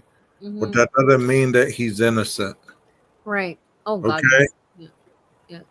It's a presumption. It's not an automatic. And that's what individuals fail to understand as well. It's a presumption of innocence, meaning that you're presumed innocent until your jury of your peers Yeah. makes a decision one way or the other. Right. Yeah. Yeah. I like that. Yeah. I like how you worded that. Makes all the sense. A presumed innocent. Do you see as much conspiracy in these other cases that you've been covering, like with the Marquez case? Is there as much No, but there's conspiracy? no gag order either. So, But I mean, with Canada crimes, you're going to hear about something, and it's like this all the time, and I get pissed off about it all the time. That's why I don't follow Canadian true crime much at all, and I probably never will, because you hear about something. Oh, something happened today. Okay, so what's the update? Oh, there's none. There's no updates, and there's never any updates. It's like it's ghosted off the internet. And also, Canada has this freaking law where you can't view news on Facebook or nothing. Like, you can't see it anywhere unless you're watching the TV, Right. So there's that. But then with Valeria Marquez in Mexico, well, there's the whole cartel thing, right? Like I mentioned, so I'm not even going into that because but so because of that, and it being called a femicide whenever it could be very well cartel related, then that's not going to get justice either. But you can't really make there's no room for theories in those because you pretty much know what it could be. But Idaho, the gag order, fuck that, that didn't help. But I'm so glad that Hitler has taken over this case, because now we know a lot more than what we knew. But there's still so many theories. But luckily they're not coming on my front door a lot. Like, I'm not seeing a lot of those theories anymore. I mean, Maybe, I look don't at know. the document that we've been given. Which one? I mean, all the documents that Oh, right. that have been unsealed. Yeah. We still get these things that people have been asking for since the crimes occurred. Mm-hmm. And still they're not enough for people. They're not enough. Right. This is not written in black and white. This is not what it means. It means something different. It's like you cannot accept the fact that if you tell your audience that this means exactly what it means, it's either going to make you lose audience, or it goes against everything that you've stood for as long as you've been standing for it. Right. It's hard for people to backtrack now. Mm-hmm, mm-hmm, If they've been on the Brian is guilty or Dylan's guilty or Bethany's guilty, then it's hard for them to say, well, you know what? I guess we were wrong. Yeah. They do got the right person. Yeah. Yeah. But again, I mean, that's a lot of it is, and I've come to the terms of the term grifter. Like I've talked about grifter a couple times on my TikTok. So there's so many grifters out there. They're happy to put a false narrative as long as they keep their audience, like you said. So if they switch gears, they're going to lose audience. You know what I mean? But I mean, do the right thing anyways. First of all, Well, don't be people, I closed-minded. have people in this chat right now that are one way, but then during the day when another channel's on, they go and pay homage to that page. Like, it's like, well, you could be right. You could be right about this or that. And it's like, you're just as bad as the person spreading the narrative. If you're condoning it, that means that you're part of the problem. Right. This isn't a movie. This isn't something that you're going to be able to say, well, I can take it a lot better if I put it in a position in my mind that it's not as brutal as it is. If you're that sensitive and you can't think about the possibility of a knife plunging through somebody's body and ending their life, then you have no right to be in true crime. Because that is the reality of what real true crime is. True crime is not commenting on a video. True crime is not voicing your opinion. True crime is actually understanding that people really die in vicious ways. Right. Kind of like those 3 little girls. Yeah. Oh my Those God. 3 yeah. little girls that supposedly had bags over their heads with zip ties. Oh. And that's how they died. But people don't want to handle that. They want to be like, well, I'm sure toward the end, right before they died, they got a breath of fresh air, so therefore it wasn't as heinous. Come on. It is heinous. And a K-bar is huge. A K-bar is freaking huge, man. Like it's so long. Like it'll go through somebody in one slice. It takes no time to kill somebody with a K-bar. I'm sure. Well, 7 inches? I mean, it's pretty big. And Like, 7 inches. Yeah, I was like, but Jesus. It isn't 7 inches. Yes. 7, it's. Yeah. But it's So just like. Those girls were small. Yeah. Well, yeah. They got Dylan being like a linebacker size. You know what I mean? It's like Dylan was superhuman, and it's terrible to think about that. Something could plunge into you that deeply and kill you almost instantly. Well, not almost instantly. They were all killed instantly. So that's wild. It's just, I don't know. I don't know. I mean, people should not. They should not be in true crime if they have to put their little blinders on, their ear muffs over their ears when they hear certain words. They should be able to take the brutality of it because it is brutal. Yeah. Yeah, and I do feel most of me believes that Brian was able to do all of that in the time allotted that he had. I do believe that he is capable of it. Autism or not, that's not even an excuse. The dude was capable. The dude wrote his essay that he did, that was in one of the documents, that big long essay that he did. He basically wrote out his own crime, and it's just like, how can you ignore that? He basically tried to pull off the perfect crime, and he would have if he wouldn't have lost or left the sheet behind. Well, I believe that there's 2 types of true crimes on YouTube. There's the real true crime, the true crime that people like Chris McDonough, Gary Bricado, Jennifer Coffindaffer, all those people, Police Off the Cuff, all those people that talk about what I talk about. And then there's the true crime fantasies that other creators talk about, because it's almost like a romance novel for those that are bored, that want to be entertained throughout the day, but they can't fathom the thoughts of the reality of the crime. Right. They want to be the one to dictate. It's almost like a how-to book. You get what I'm saying? It's like, remember those books where you'd read only part of the story and then they left you with your own conclusion? Yeah. Almost to write your own story?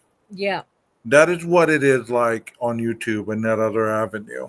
Yeah. It's like I you're agree free with to that. write your own story, and people are able to conclude their own story, but yet they get mad when you try to pop their balloon of insanity and put a retrospect on it that it is more reality based. Yeah. Yeah, exactly.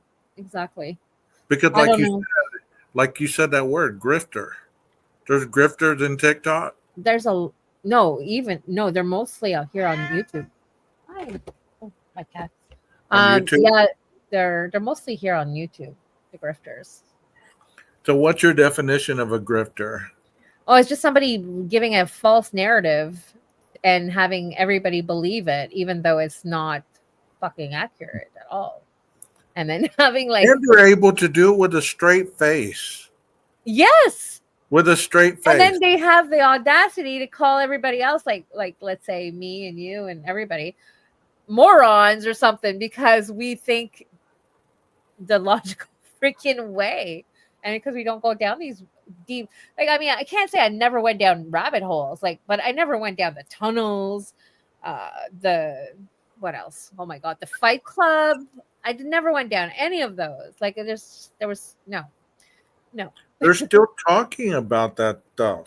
Yeah, and then at the grub truck with the freaking game, how they're like, oh, they were screaming out Zana. Like, no, dude, no. And the Coca-Cola can that Joe Taco. How about this one? There was a live going on where this individual was talking to this other person, and his guest was talking about Kaylee and Maddie and Xana and Ethan being sacrificed because they were being served at the grub truck. Cannibalism. Oh my fucking god. And the individual didn't do anything about it. Nothing about it. I just hope that, like, that's the witch in me gonna be talking now. But I just hope that these people that have gone around and did all of these with no consequences, basically defaming all these innocent people, because that's what they are. All these other people that are not sitting in jail right now, basically they're all innocent, and they've been thrown under the bus. I hope there's defamation cases going around after this. Once this Like I always say, people get mad when you say Brian is guilty. He deserved that presumption of innocence, right? Yep. But look at all the people that they throw under the bus that don't get that presumption of innocence. Dylan don't get presumption of innocence. Good point. Bethany doesn't get presumption of innocence. Hell, half of Moscow doesn't get presumption of innocence. The frats. Everybody who they put, the frats, they don't get that presumption of innocence. You know what they get? They get that hatred. They get that rhetoric where you got to believe this because these people are evil and the town is evil and all this and the other. They don't get the presumption of innocence. How come it only works one direction? Correct. And we just heard in the trailer Emily and Hunter saying that they've been getting death threats. People are coming to them saying, "Oh, you guys did it." Like, was it like the other day I heard that somebody was saying, I don't know who, but it was a rumor out there that Hunter had grabbed the knife because he was going to finish Xana off because she wasn't dead yet or some shit. Like, what the actual, like, I just don't know where these people come up with these like just wild things. Just wild. No logic. Why would he grab that knife to finish Xana off? I'm gonna put you out of your misery. I'm best friend with your boyfriend who is there, carved up in the bed. Exactly. Whimpering, and I'm gonna put you out of your misery because I'm that stand-up guy. Yeah, exactly. Right. Come on. Seriously, I swear to God, like I feel on. bad. This whole I didn't help at first. Like, I was really, I always take accountability because I've thought about theories in the past, but I've just we're like less than 2 months away from the trial now. I mean, well, let me ask you this: We talked about it briefly. Do you believe that anything that has been stated has the presumption to deter a fair trial? Because that's what we've been hearing since day one. Yeah. We want a fair trial. We want a fair trial. We're not going to get one in Latah County. Okay, we moved the trial to Ada County. You're still singing the same song. How come you don't believe that there's a possibility for a fair trial? Because you don't believe your person's innocent? Or is it that you believe that, you're just creating this doubt so other people will believe it? Well, there wasn't a fair trial. That's why he got guilty. Well, I think Ann Taylor's doing her job in trying to put doubt in people's minds. And I think overall she is doing the job that she's supposed to do, because congrats to her. She has a whole bunch of pro burgers on her side, but do I feel, she's just doing her job. I don't think there's anything more to it than that. Like, just do your job. And I've told people that too, because they make it sound like Anne is doing this for her brother or something, or her boyfriend. You know what I mean? She is working hard for him. Woo! Well, Mascot is working hard for him.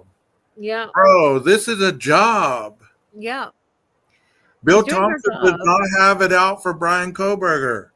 This is just another person going across his desk that he's trying to convict. Yeah. The same thing with Jennings, Yeah. I don't know. I'm very happy that trials, I don't think they're gonna continue. Like, I don't think they're gonna delay this at all. I don't think Hippler's gonna want to do that. I don't think I'll be broadcasting day in, day out. I think I'll probably do a weekly broadcast. Yeah. Tying the whole thing together, because it's going to be a waste of time for me to sit there and talk about everything that everybody else is seeing. Yeah. It's like presenting to you this docu-series as you're watching it the same as I am. Right. Yeah, I know what you mean. Yeah. Yeah. It's like you watched it the same time I did. Then I get online and I go over exactly what you just saw. Yeah. Do you not believe in your own ears and your own eyes of what you just saw? You got to listen to 12 Gauge break it down for you. Yeah. Well, I took that first week off vacation, so I'm glad I'm hopeful that it's not going to change. So, but I took that first week, so I do plan on doing lives and well, that's awesome. Sharing that whole week, because I think the first week is going to be opening statements. It's going to be pretty important to be active for that, and whatever I can get my hands on other vacation. I think I'm going to take the last week too, but then again, it might finish before November 7th. It's set to go till November 7th, but it may finish, so I'll see. I mean, it could be decided at opening statements. Yeah. You know what I mean? Opening statements could really, and people could be like, did Bill just say that? He has it out for Brian. I told you all along that is a lie. He just sat up there and lied to the jury about what they did, what they have. That's not what the PCA said. Yeah. That's not how this works. No. That's not how this works. You don't check off little lists to say, okay, well, he's going to be talking about opening arguments based on the PCA. No. No, that was just to get him arrested. There's going to be way more than that in the opening statement. People are not going to believe it, Sonia. I know, and it's really sad. But I mean, whatever. It's whatever. We can't force anybody. I know. Then we're going to get the defendants up there going, well, ladies and gentlemen, if you look at my client sitting here, he's innocent. You have to understand that he came through so much that he overcame. He overcame drug addiction. He managed to pull himself up by his bootstraps, and he was able to enroll into college and get through that first semester. And then he went on to DeSales University, Congratulations. where he not only learned about psychology and the mindset of many individuals, he excelled. And then he went on to get his master's. And he was given the opportunity to go to Pullman on a recommendation that not many people do get, but he was able to receive it. Why? Because he's an overcomer. He's an achiever. He is not a murderer. But you're going to hear about how the prosecution is going to make him out to be around that resident 23 times. How his vehicle was spotted on camera that night. How a knife sheath with his potential DNA was found in the resident. But I'm going to show you how that is not possible. I'm going to show you how my client was nowhere near there because I don't have an alibi for him. Come on. And the weather that day was cloudy, so there's no stargazing. Do you get what I'm saying? Do you get what I'm saying? That's exactly what it's going to sound like. It's going to be like, ladies and gentlemen, I beg you to do the right thing because I know that all of you are in this for justice. You are seated there, not merely as jurors, but you're seated there as a voice. Yeah, exactly. For justice, not only for the 4 that passed away. She won't say murdered ever, watch. No. Not for the 4 that passed away, but for the one accused of doing such a heinous crime. Yeah. Yeah, and then they'll come out with all the freaking photos from his phone. I'm not laughing because it's funny. I'm just like laughing because it's gonna come out. And she's gonna look at him and go, "You didn't tell me about that." How come I didn't see these photos? Right. Yeah. There were dick pics, Brian. Really? You said, oh no, I'm not going there. But anyways, yeah. So seriously, there's so much we're gonna see. We're gonna be baffled. And I think it's gonna be pretty freaking clear. I think it's gonna be pretty clear. But I had to throw that in there. I had to throw that there. I'm sorry about that. No. It's all good. That's all good. No disrespect, Matt. But, we're going to hear a lot of stuff that's going to be shocking like that. Yeah. Because people assume that this is just an innocent situation that went wrong. Yeah. I don't know. How is just a situation going to go wrong and you're killing like 4 people in a matter of 9 minutes? No, according to one creator, the crime started happening at 4:17.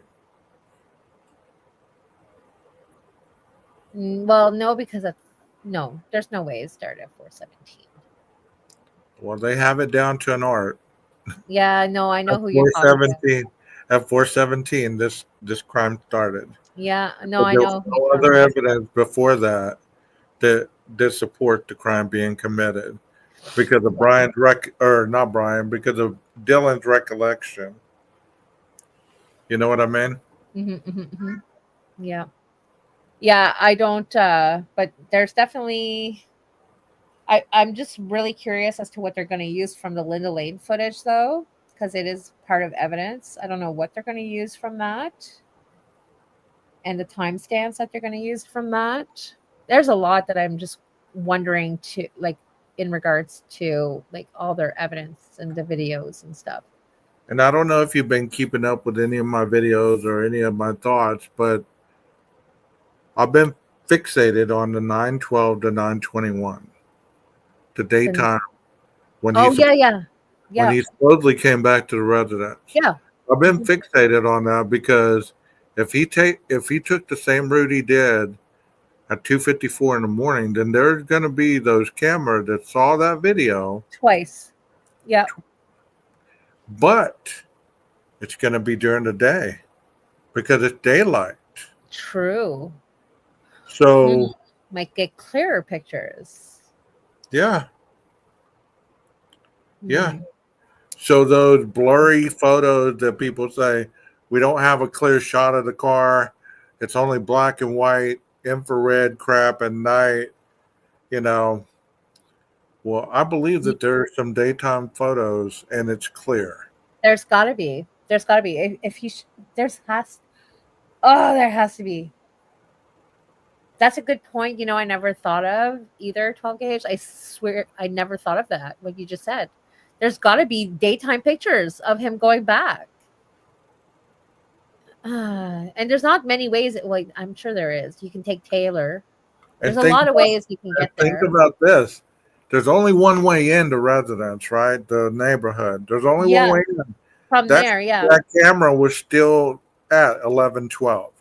So it not only captured him leaving at 4:20, it captured him coming back at 9:12 and then leaving at 9:21. So maybe they don't even need the nighttime photos or videos because they got the daytime ones. Yeah, and his windows aren't tinted, so they would have seen him through the window. Huh. Great point. Great point. See, I think they're just putting out there little things that we can work with, but not the actual things that they're using as evidence. Like, do you think that they have the knife? Like, I know that Hippler, I don't know, there was some discrepancy on that, like whether or not he actually said, well, the knife will be held in a display case and whatnot. Is it the knife or is it? I think it's the knife. I think they have it. I really do. In my opinion. I mean, I heard that too, and I made a little short on it. Okay. And I was like, oh my God, he said the knife will be placed in a display case. Right. Why would he say the knife? The knife. He would have said, well, any replica of any of the evidence, they're not going to bring in replicas. Why would they bring in replicas to a trial? That's right. Yeah, exactly. So, okay, I'm glad we're on the same page because, like, I was like, yeah, that's the knife. And on the search warrant or whatever they seized from the Pennsylvania address, the first item was knife. It didn't say what type of knife. All the other weapons that were found and seized, they had the knife type and whatever, but this one just had knife. And as soon as that came out, I was like, oh, is that the knife? So if they have the knife, that's almost like having the slam dunk bye, dude. Where you have the sheath, you have the knife. These two were bought together. Yeah. And if that knife is damaged in any way, well, yeah, it could have blood from the victims on it. It could have DNA. The tip could have come off. I mean, from I don't know how strong those knives are, but But I mean, that would be amazing. That would be the smoking gun. That would be like, okay, the glove didn't fit in OJ's, but this knife definitely fits him. Yeah, well, that's a whole other thing. I thought OJ was taking medication. He knows everything they have. So yeah. Wouldn't you be scared if you knew they had the knife? Like, Jesus, they got the knife and the knife sheath. How the hell did they get both? Well, I mean, then it's not going to matter that there wasn't any DNA or blood in the Elantra. Right. Then it's not going to matter if they can make the case based on a knife and the knife sheath. It's over. Yeah. He's cooked. Yeah. I wonder, that's where it's not my forte, but if he's wearing gloves, obviously he's not going to have his DNA on the knife. Well, he'll have his DNA in some kind of way because I'm sure before he's held the knife without gloves, I'm sure he has. And unless Well, I've heard of knives being recovered that have been used in crime scenes, and they were able to lift DNA samples off the knife based on old blood. Okay. Okay So then. if this knife was buried or, put in a towel and buried or even taken to his apartment, because as Dr. Bricado has stated at one point, he has stated that killers are very fixated on their weapons. Like, that is part of an extension of who they are. Right. So this knife would have represented a fixation of remembrance of the crime. Right. So think about that a little bit. Why would you get rid of it? Right. Why would you get rid of it? No, he would have kept it as a trophy or something. Do you think he would have done it again if he wouldn't have gotten caught? I believe he thought he was smarter than everybody else. Yeah. This person, PKC, says, I have heard that he was caught on camera at the return trip. Yeah, I heard that too. I mean, again, like you said, the 11112 wasn't given to the police yet. More No, than what? likely, they have him in the daytime, and that's a dead giveaway. Like if they have him in the daytime, which they probably do. Oh yeah, that's like a smoking gun too. He's there. Like, why is he there? Ugh. I think he's cooked. Why? I think he's cooked, man. Especially if he went around Linda Lane again. Right. Because he wouldn't have just came into King or Queen Road and then made a right away. Whoever if he leaked the did- lane if he footage, did- give us the timestamp from 9 to 10 o'clock. I want that timestamp from 9 to 10 o'clock, please. Linda Lane footage. people would lose their minds. Yeah. People would lose their mind. That is not a white car. That's that Chrysler 300. That's that green Elantra. Yeah. I mean, many people have not put that together. I didn't put that together until I read that book that I'm telling you about. That book has a lot of information, whether it's the gospel or not. Time will tell. I'll read it. But you know what? I had always heard he came back in the PCA. It said he came back at 9:30, but the police knew where he was at that point, so they weren't certain if he came back at all. See, that's a tactic. That's a lie.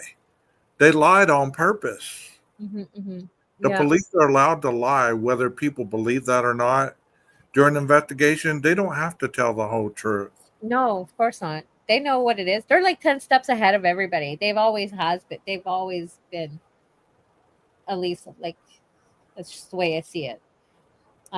Jeff sent you something. The knife display case. Did you get that? Yeah, I got it, but I'm not able to play a video off StreamYard like that. Where did all my mods go? Where did their wrenches go?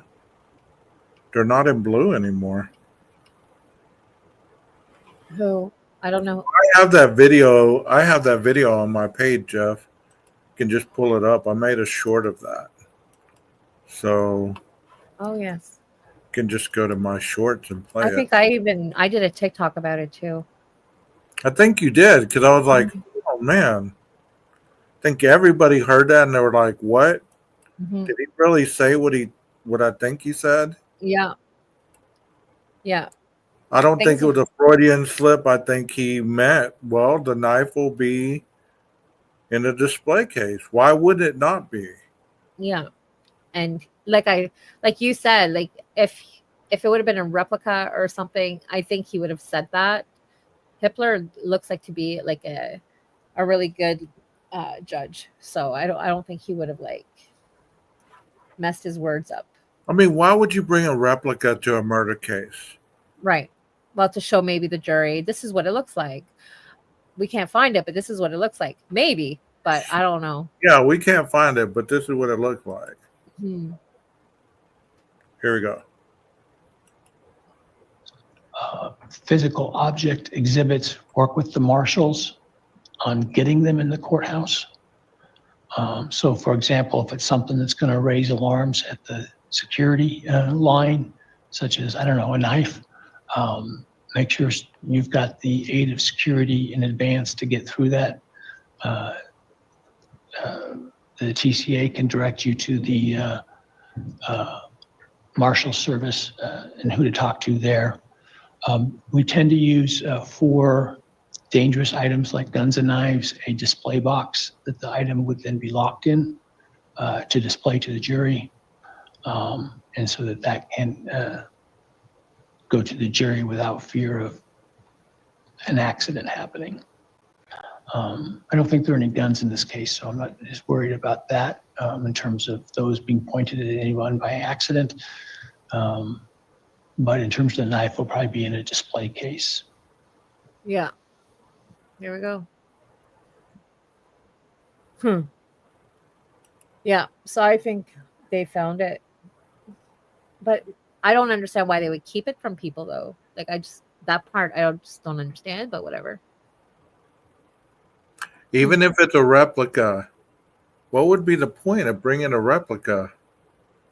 You can make your point by showing a video demonstration of a K-bar knife. You know what I mean? Absolutely. Yeah, true. Why would you keep a replica in a display case? Yeah. Yeah. Oh my goodness. Yeah, that makes yeah. I mean, you don't have to bring a replica to show the jury. You could show a video to be like, well, this is the K-bar knife, and this is what it looks like, and this is how, it's held, and blah, blah, blah. Yeah. Why would you bring a replica? That's my point. It's like you would put the real knife. I don't believe that they're going to use a replica. There's no need for it. There's no need for it. Just the fact that he said the knife. There's multitudes of ways to present to a jury. Oh, you could do a hologram of a K-bar and still get the same replica. You know what I mean? Yeah. They could do a hologram of anything. They could do a hologram of the house. That would be interesting right there to see the house in a hologram. Yeah. Oh my God. If they could do Tupac, they could do the house, Yeah. Yeah. Oh gosh. So there's a trial. I always say trial. I always mess up. There's a hearing on the 18th, right? Mm-hmm. For the motion to continue and alternate perp. Do you think she has anything on that? The alternate perp? No. I don't think so either. I would like to think so because the unknown male D and whatever, B and D or whatever, that has me, like what I haven't heard any logical explanation as to why that is and why it hasn't been tested. So that has me curious. But once that's out of the way, once I find out whether or not there is evidence of an alternate perpetrator or not, then I'll give it up. But it's like for right now, I'm still kind of like just a little bit, not very much so. But let me ask you this as well.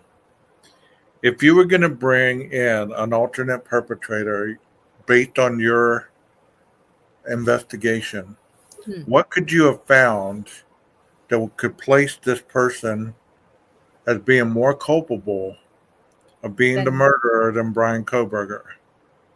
The only person I can think is Brent, and but why wasn't Brent DNA on the knife sheath?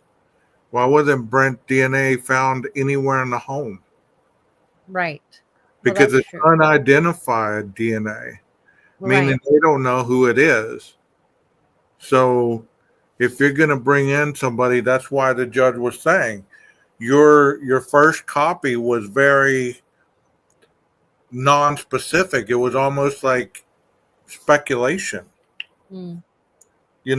We could say that the DoorDash driver was the alternative perpetrator, but without being able to link him with scientific data, then it's just speculation. It's not real. Yeah, exactly.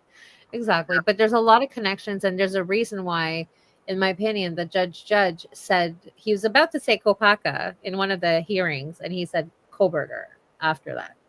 Like he was about to say, and why would he say that? That was a Washington case, Brent, and they were in Idaho. So why would he even think Kopaka? Why was he even on his brain for him to say Could have that? been for any reason. He could have read the I paper. don't know. Yeah. It could have been for any reason. Like I could be reading way too much into it, but like I think maybe it's just I mean, since it's the get easy. go. It's easy to do so. It's easy to do so. I mean, Yeah. Alice I don't in know. Wonderland went down a lot of rabbit holes, you know? Well, I haven't gone down many, but the Brent one is still one I kind of go down because like he's dead and Brian knew when he was getting stopped in Indiana, sorry, Indiana. Gosh, sorry. Okay. He knew that Brent was being swatted out. He mentioned it to the cop. Like, why would he bring that up? Like, why? Like, just all these little things, like, just don't add up for me. I mean, were they just having that conversation? Did he know Brent? Did he know? I mean, knowing Brent and Brent being involved are two different things. If you can't bring up the propensity of a Yeah. reason to, I mean, that's the thing. If they're still trying to get the death penalty off Brian by blaming it on Brent, Brian's still culpable because Right. Brent's dead. Right. Well, yeah. Well, Brian would be an accessory. Let's say. Let's say Brian's an accessory. He's still guilty. Guilty. Yeah. You He's know. an accessory after the fact, and that's what many people don't ever talk about. They Yeah. talk about, well, he could have been there, but he didn't kill him. Okay, so in the eyes of the law, he still killed them. Yeah. Oh If yeah. he was Absolutely. if he was the driver or doing coke while the killer was in there killing him, he's still culpable. Of course, he's still an accessory, a driver or whatever. But so that's only when it comes to alternate perpetrators. I don't think she has any alternate perpetrators per se. But if there was one, like the only person I could think of would be Brent, and that's why, because of the connections and stuff. But other than that, like that's the only thing. That's the only other person I can think of. But Besides him, what is taking so long to bring this alternative person out? I don't know. What And is didn't she taking say the tip she got that there could be an alternate? Or is she getting that? all Sleuth? this time? All this time. I know, 2.5 Then at the years. last moment, you're like, by the way, I need a continuance, and we got somebody else that could have done it. Right. No, it's bullshit. Wouldn't Like, you? it truly is. Wouldn't you have said that at the very beginning, like, Judge, my client needs to be freed because we have this alternative suspect. Yeah, absolutely. We need to go down that route before we go any further. Yeah, I agree. Like, I will shake off the Brent thing eventually, but I need to know first that she has no alternate perpetrator, no proof whatsoever. Then I'll be like, okay, all right, I'm good. Drop it. Brian, you did this. You did it all. And I'll be like 100% there. But And I've people seen- will be giving you death threats and everything else. It's like, let him. Yeah. how dare you? How dare you? How dare I? Oh, yeah, it's okay. I've always said, though, You'll be okay, boo boo. You'll be okay. even You'll if be all right. he's innocent, his life is over.